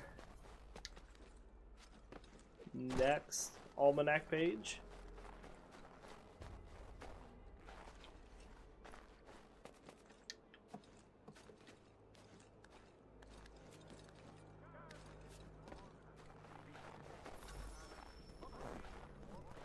That was another glitched one. I couldn't even see it.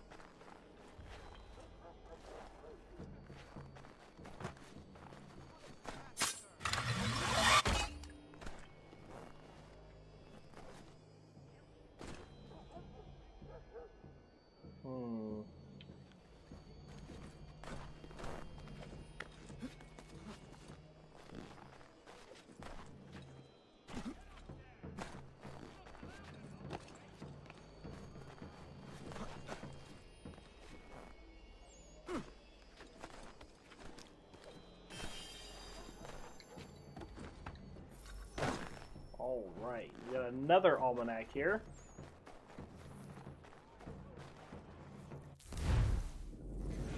Alright.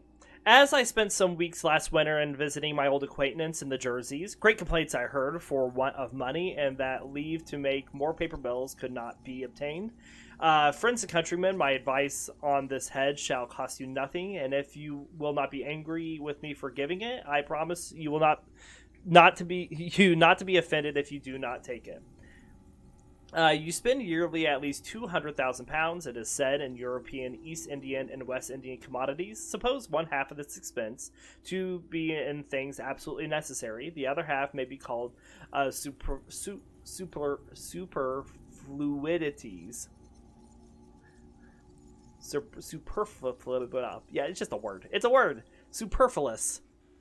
Superfidities.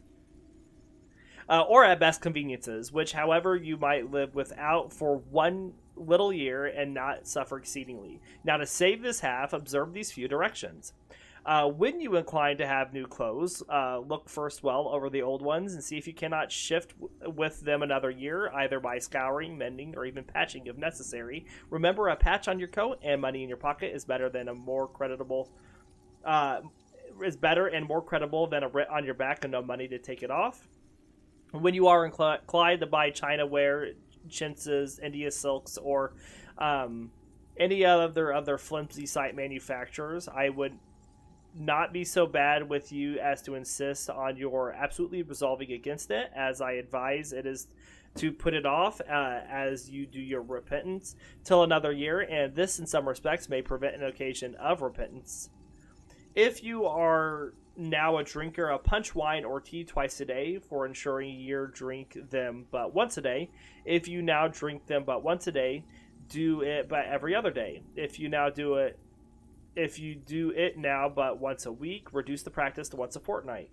And if you do not exceed in quantity as you lessen the times, half your expense in these articles will be saved. When you incline to drink rum, fill the glass half with water. Thus, at the year's end, there will be £100,000 more money in your country. If paper money in ever so great a quantity could be made, no man could get any of it without giving something for it, but all he saves in this way will be his own for nothing, and his country actually so much richer. Then the merchant's old and doubtful debts may be honestly paid off, and trading becomes sure thereafter, if not so extensive.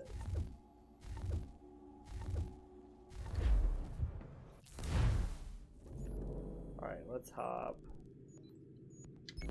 up here.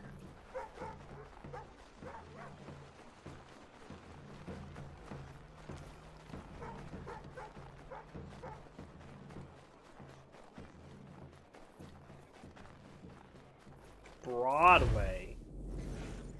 This is one of the oldest streets in New York, if not the oldest, since its origins go back to even before the days of New Amsterdam. It started out as the Wickagasek Trail, used by the indigenous people to cross Manhattan Island. It was turned into a street by the Dutch, who called it Breedweg, literally Broadway.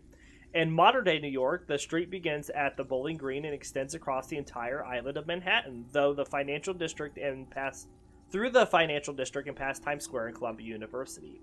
Of course, at the time you're visiting, Broadway ends at the City Common. The most famous stretch of the street, the Theater District, is still wilderness, so you'll more likely to catch a bullet there than a show, which in some ways is preferable. Ouch.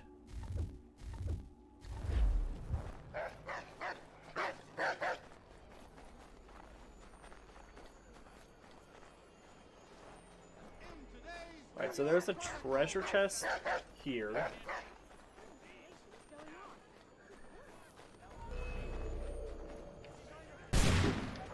Whoop. Well, here's the chest.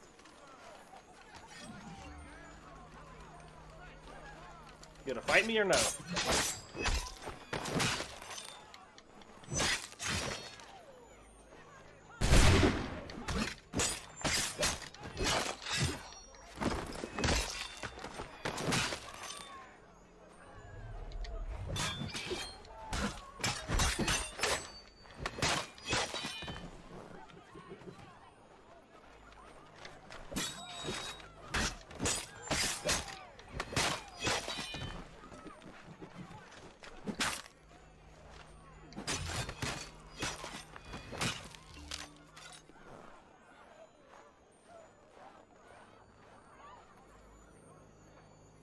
waiting for these guys to stop looking for me.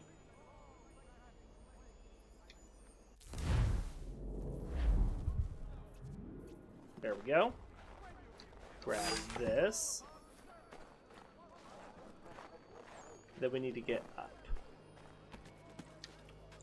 Oh, and there is an almanac page here, it looks like.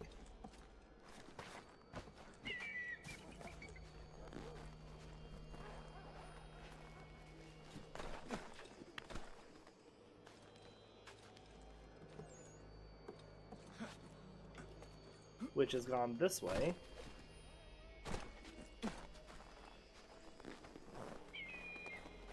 Well, now how am I supposed to get it?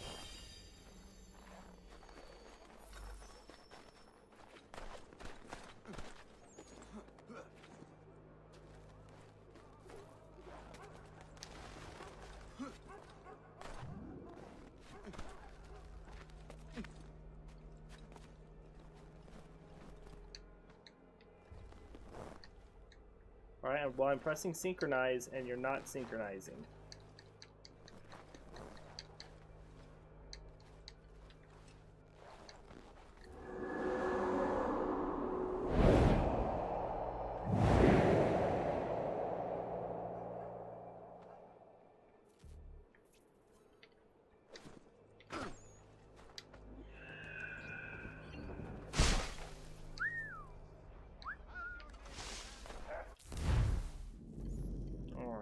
There's another one down here.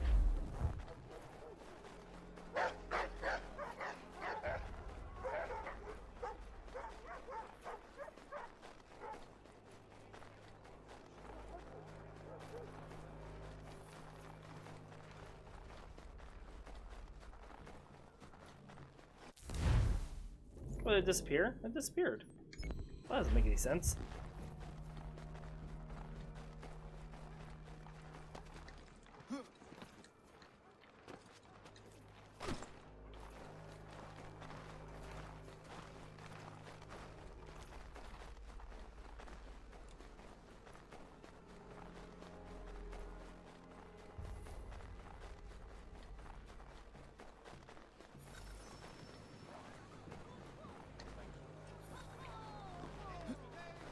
Alright, and we got a liberation mission up here.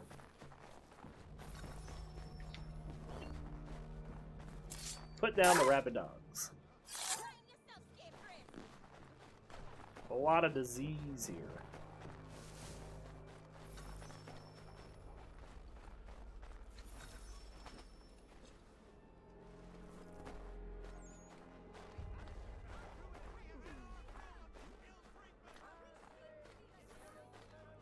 The Great Fire of New York. The Great Fire destroyed as much as a quarter of the buildings in New York and caused a housing crisis that lasted as long as British occupation of the city. New York at the time was largely deserted. First, Loyalists had moved out as the Continental Army moved in. Then the Continental Army left and many of the Patriots went with it. Many of the buildings were empty and the conditions were dry, so when the flames started, they spread quickly, ripping through the poorer sections of the city and seemingly spread to several places at once. This is probably part of what caused the rumors that the Continental Army was responsible. Such a big fire couldn't have been an accident. Except it seems it was. There's no proof that the rebels were involved at all. Washington had considered setting fire to the city as retreated, but Congress had voted against it. Washington was fairly clear in his writings about the events. Providence, or some good honest fellow, has done more for us than we were supposed to do for ourselves. That is, wasn't us, but I'm sorry, not sorry it happened. I got something else here. Trinity Church. It's unfortunate, but you're too late to see Trinity Church before it burned. Construction on the new church won't start until 1788. Trinity's a bit of an institution in New York, especially in the late 18th century. The church founded both the Trinity School and King's College, which later became Columbia University. St. Paul's Chapel is another offshoot of the church. You can't get a better indication of how loyalist New York was than that it had two branches of the same Anglican church operating within blocks of one another. Captain William Kidd, yes, the famous pirate, lent some of his ship's equipment to help build the original church. The one you see here, burned. which was nice of him. Many people these days consider many pirates to have been rather progressive socialists with community-minded consciences, which I rather feel takes away from their mystique. It's like finding out Genghis Khan had solar panels. Anyway, Kidd had even reserved a pew here, though he left New York before he ever got to sit in it. The church building in modern-day New York is the Third Trinity building. When it was finished in 1846, it was the tallest building in New York. Of course, it's at the corner of Wall Street, so you can imagine how tall it looks now compared to the local skyscrapers, showing you who really has the influence now.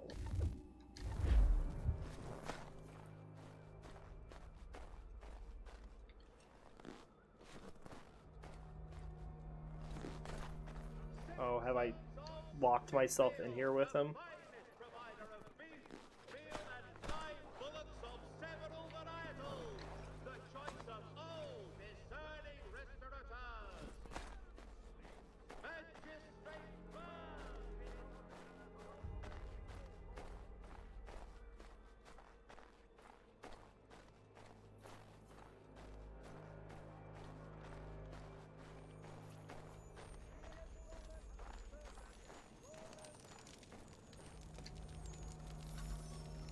Okay.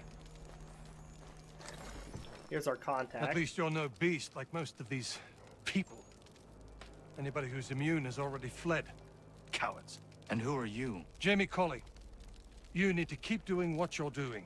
Nobody else is. If we both get after it, we might be able to quell this monster of a disease. I will do what I can.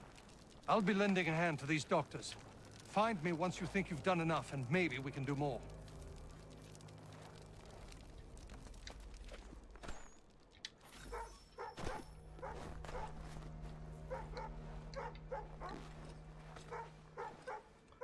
Mister, Can you help me? my father's real sick. The sickness He just needs a healer. exploded out of nowhere. Can you carry him to one? I hope for my boy's sake that I survive it. How did you get it? Oh, don't know. Haven't talked to anybody with it. All right.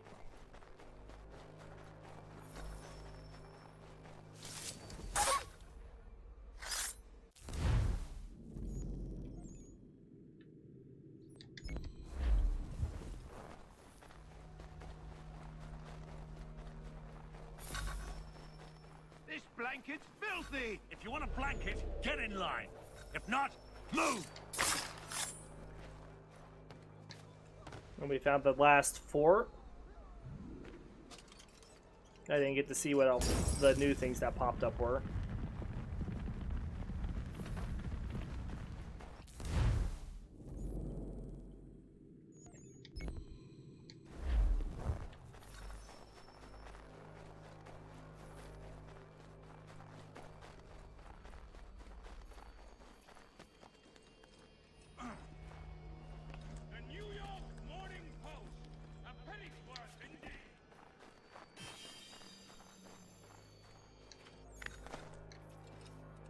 Watt steam engine.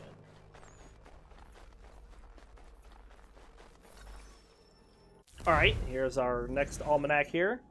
Prefaced by Mistress Saunders. Dear readers, my good man set out last week for Potomac to visit an old stargazer of his acquaintance and to see about a little place for us to settle and end our days on. He left a copy of his almanac sealed up and bid me to send it to the press. I suspected something, and therefore, as soon as he was gone, I opened it to see he had not been flinging some of his old skits at me. Just as I had thought, so it was, and truly, for want of somewhat else to say, I suppose, he had put into his preface that his wife Bridget was this and that and the other. What a piece cause. Cannot I have a little fault or two, but all the country must see it in print. They have already been told at one time that I am proud, and at another time I am loud, and that I have got a new petticoat and abundance of that kind of stuff. And forsooth, all the world must know that poor Dick's wife has Lately taken a fancy to drink and a little tea now, and then a mighty matter truly to make a song of. 'Tis true I had a little tea of present and from the printer last year, and what must a body throw it away? In short, I thought the preface was not worth a printing, and so I fairly scratched it all out, and I believe you'll like our almanac never the worse for it. Upon looking over the months, I see he has put in abundance of foul weather this year, and therefore I have scattered here and there where I could find room, some fair and pleasantly sunshine, for the good women to dry their clothes in.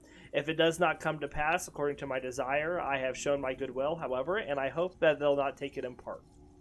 I had a design to make some other corrections, and particularly to change some of the verses that I don't like very well, but I have just now unluckily broke my spectacles, which obliges me to give you as it is and conclude. Your loving friend, Bridget Saunders. Under the head of eclipses appears the following.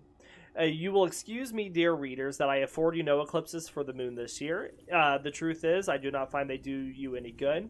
When there is one, you are apt in observing it to expose yourselves too much and too long to the night air, wherever great numbers of you catch cold, which was the case last year. To my very great concern, however, if you will promise to take more care of yourselves, you shall have a fine one to stare at the year after next.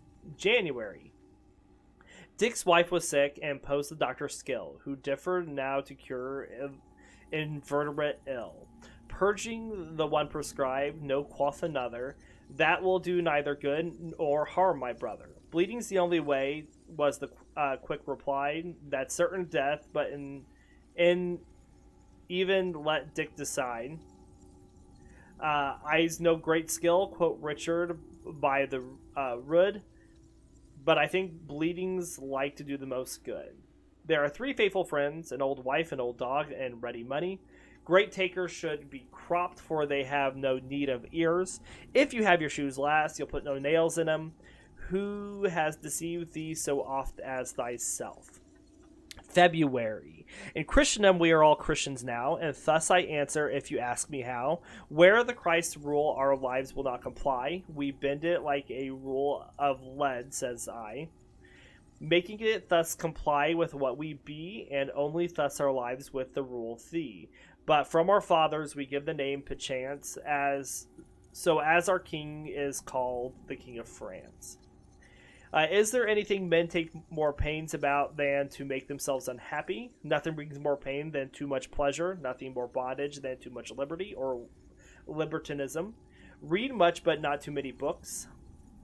March. Jack's wife was born in Wiltshire, brought up in Cumberland, led much her life in Bedfordshire, sent her husband into the Huntingshire in order to send him into Buckinghamshire, but he took courage in Hertfordshire and carried her into Staffordshire, or else he might have lived and died in Shrewsbury.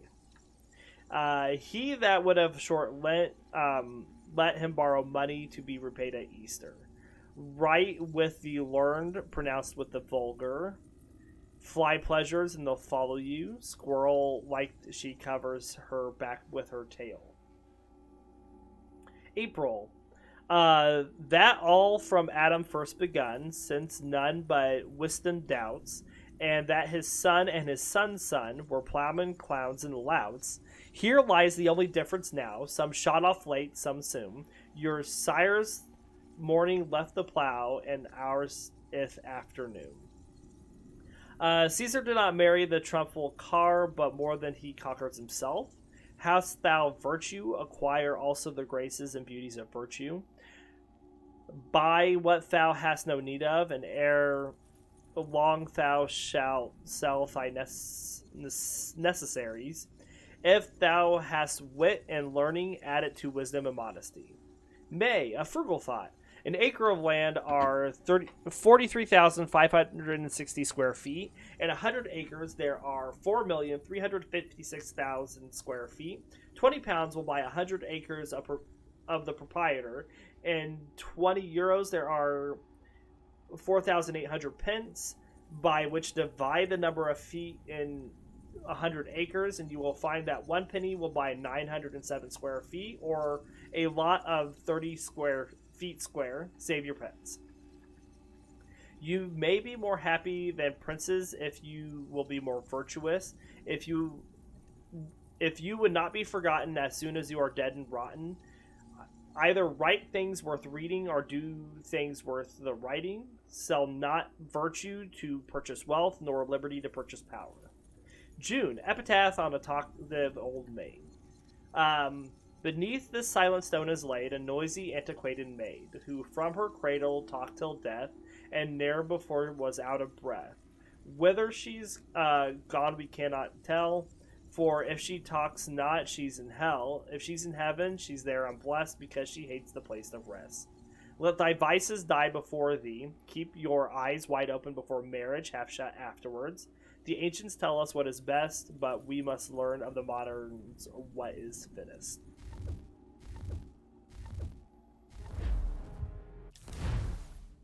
Alright, let's go to here. We're almost done in New York. Long episode. Almost done, though.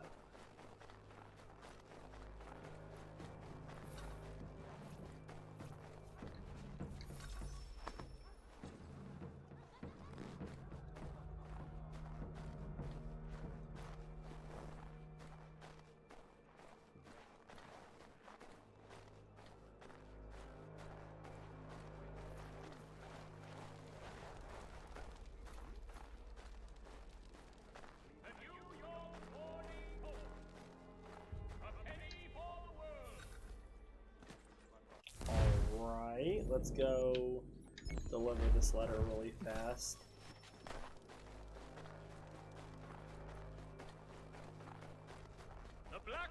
Lift the siege was good. Excellent.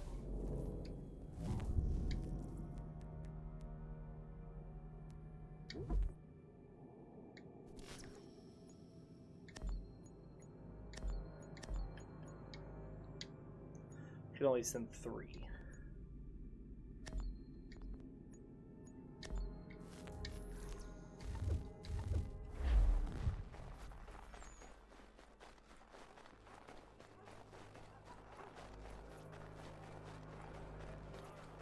But I guess I could also.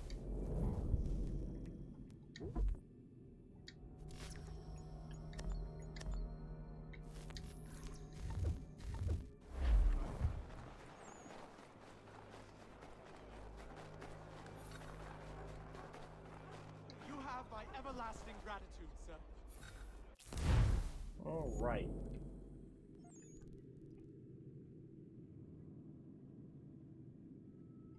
Let's finish delivering these letters really quick. We're almost done delivering the letters.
Thank you.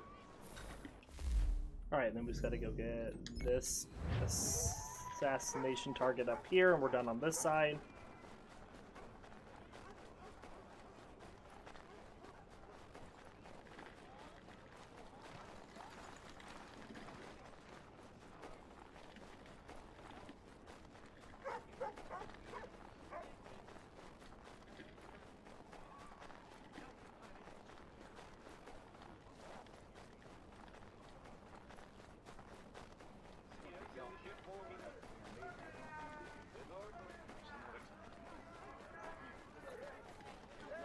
Action at Long Island was good.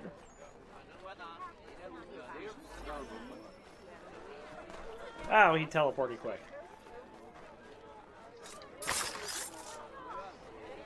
Alright, and they finished up over there too, so that's good. So let's teleport here.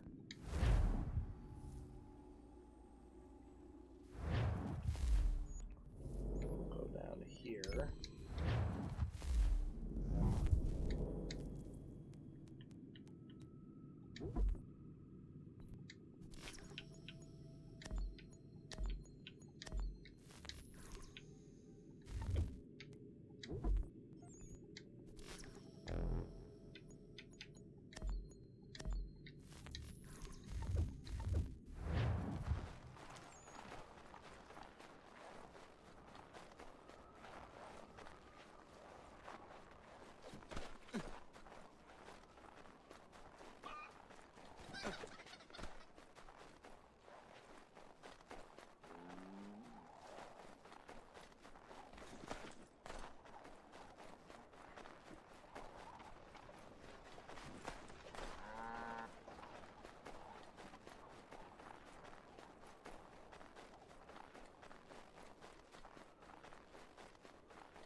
Distribution. A wider selection of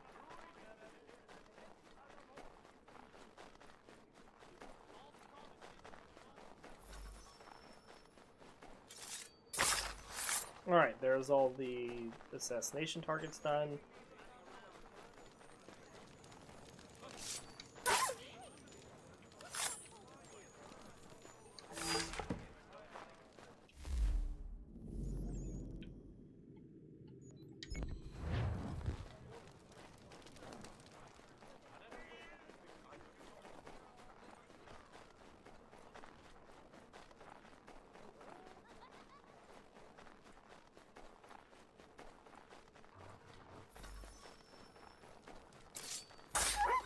Alright, and we're ready to talk to our contact.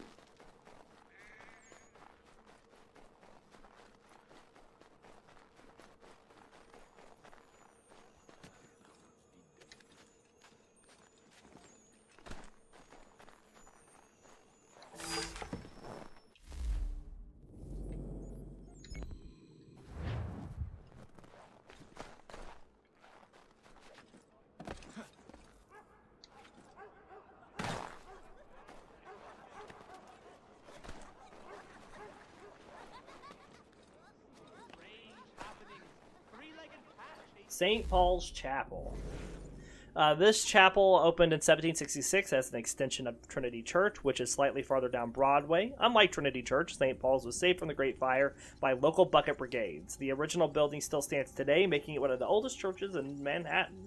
During the Revolution, St. Paul's was known for loyalist leanings. It's Episcopalian, which is a subset of Anglican, which you'll remember is the Church of England. You can probably guess whose side they were on. Church services specifically prayed for the king and royal family, which you can imagine wasn't too popular with the revolutionaries who were occupying the town in 1776. After the war ended, there was a turnabout in church politics. The rector and some of the more loyalist congregants left New York and became more patriot-friendly. George Washington attended a service here on his inauguration day and kept attending while he lived in New York, which probably went a long way towards spreading the church's reputation among the patriot population.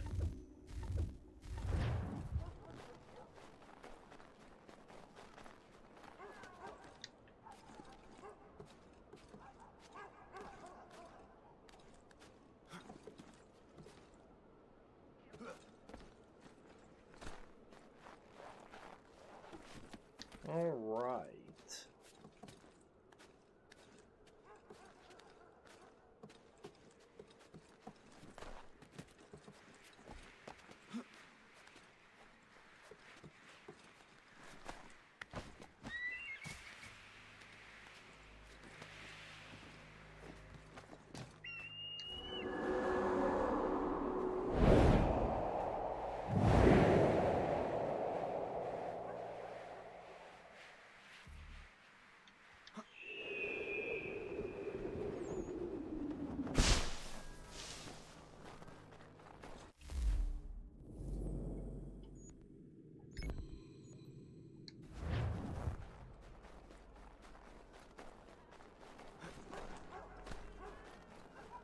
Making our way back to our contact here.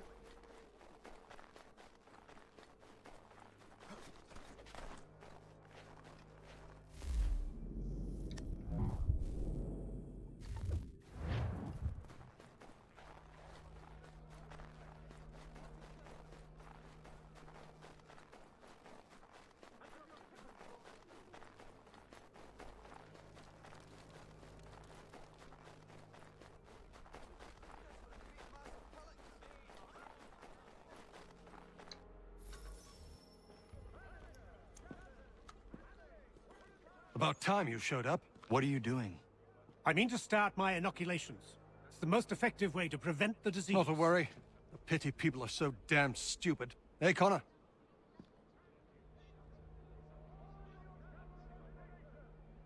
What's wrong with you? An attack is coming. Are you ready for a fight? Always. You tell me where you want me and I'll make sure not a single man gets through.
So we gotta kill the Templar leader, but he's not even here yet.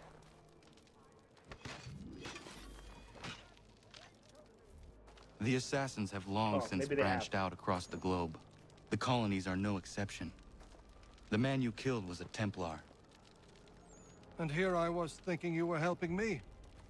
I must say, I'm honored.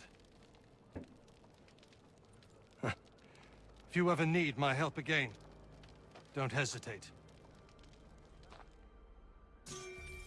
All right.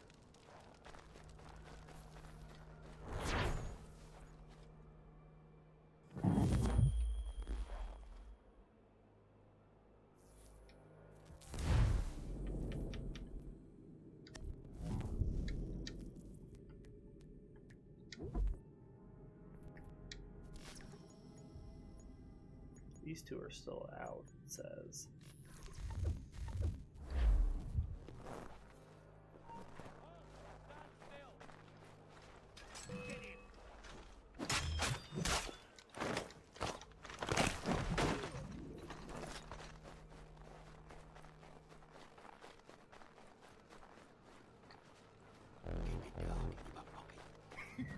Okay.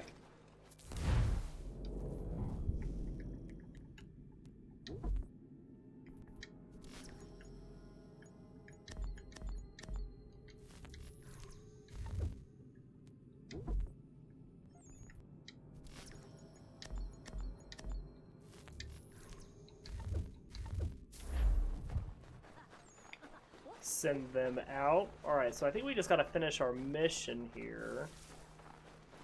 Or not mission, or get this fort.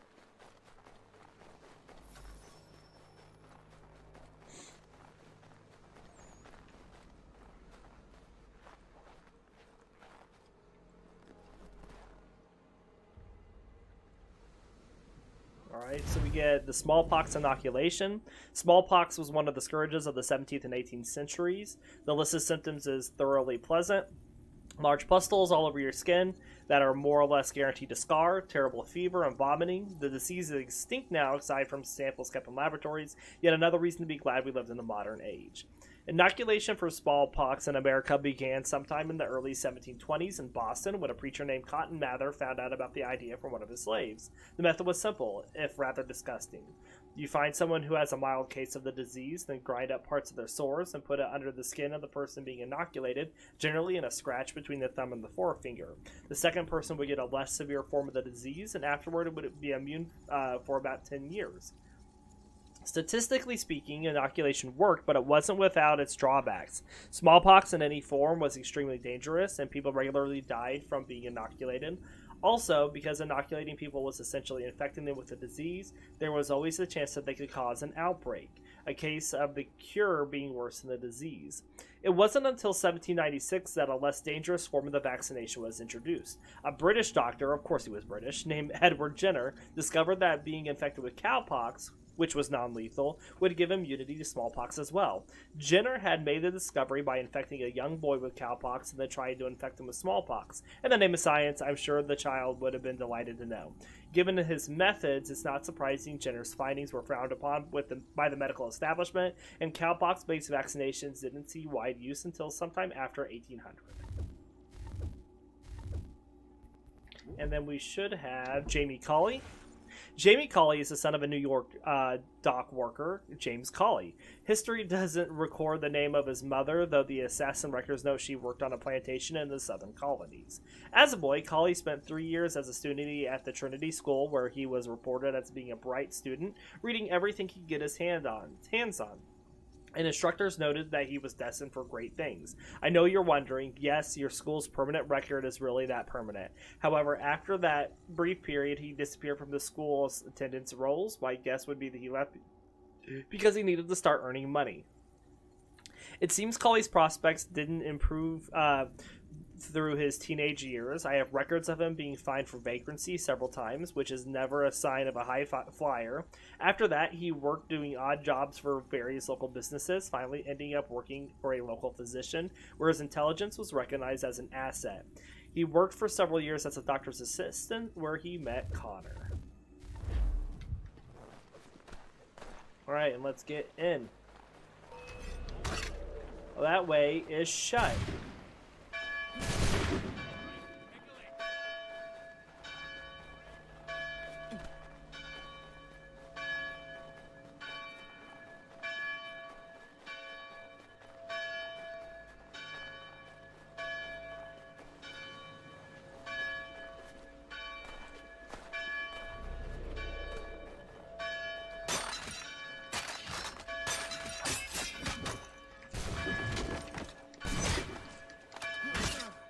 And I'm being shot at.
And we'll ignite.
We should be about done with all the people here.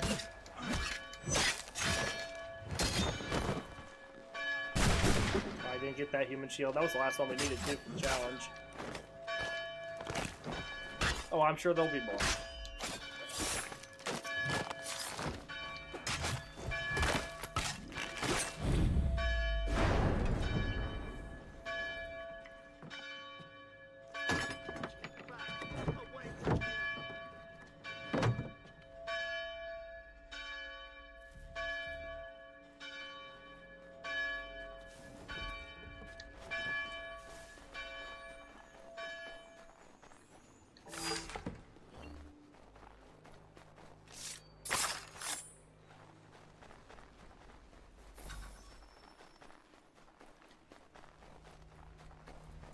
All right.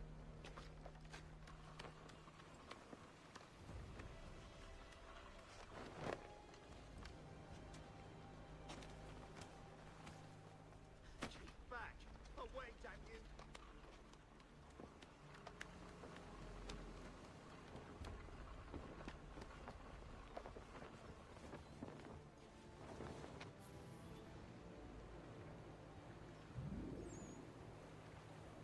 And that takes care of Fort Washington.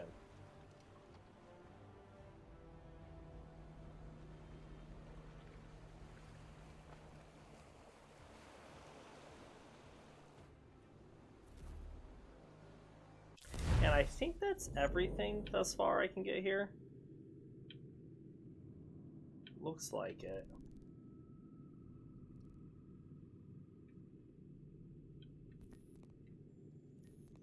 You know, as per what happened in Boston, there's still some more chests, but I'm sure they'll appear later. We have some delivery quests that we're needing to do.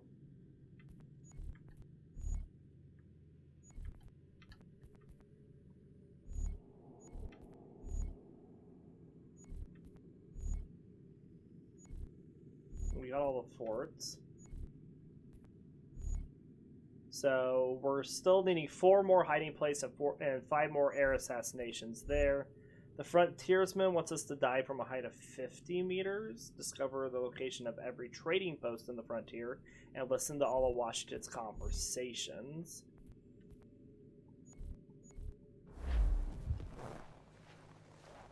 Alright, so this is where we're going to end our episode for today, so I do hope you all enjoyed, and we'll see you next time.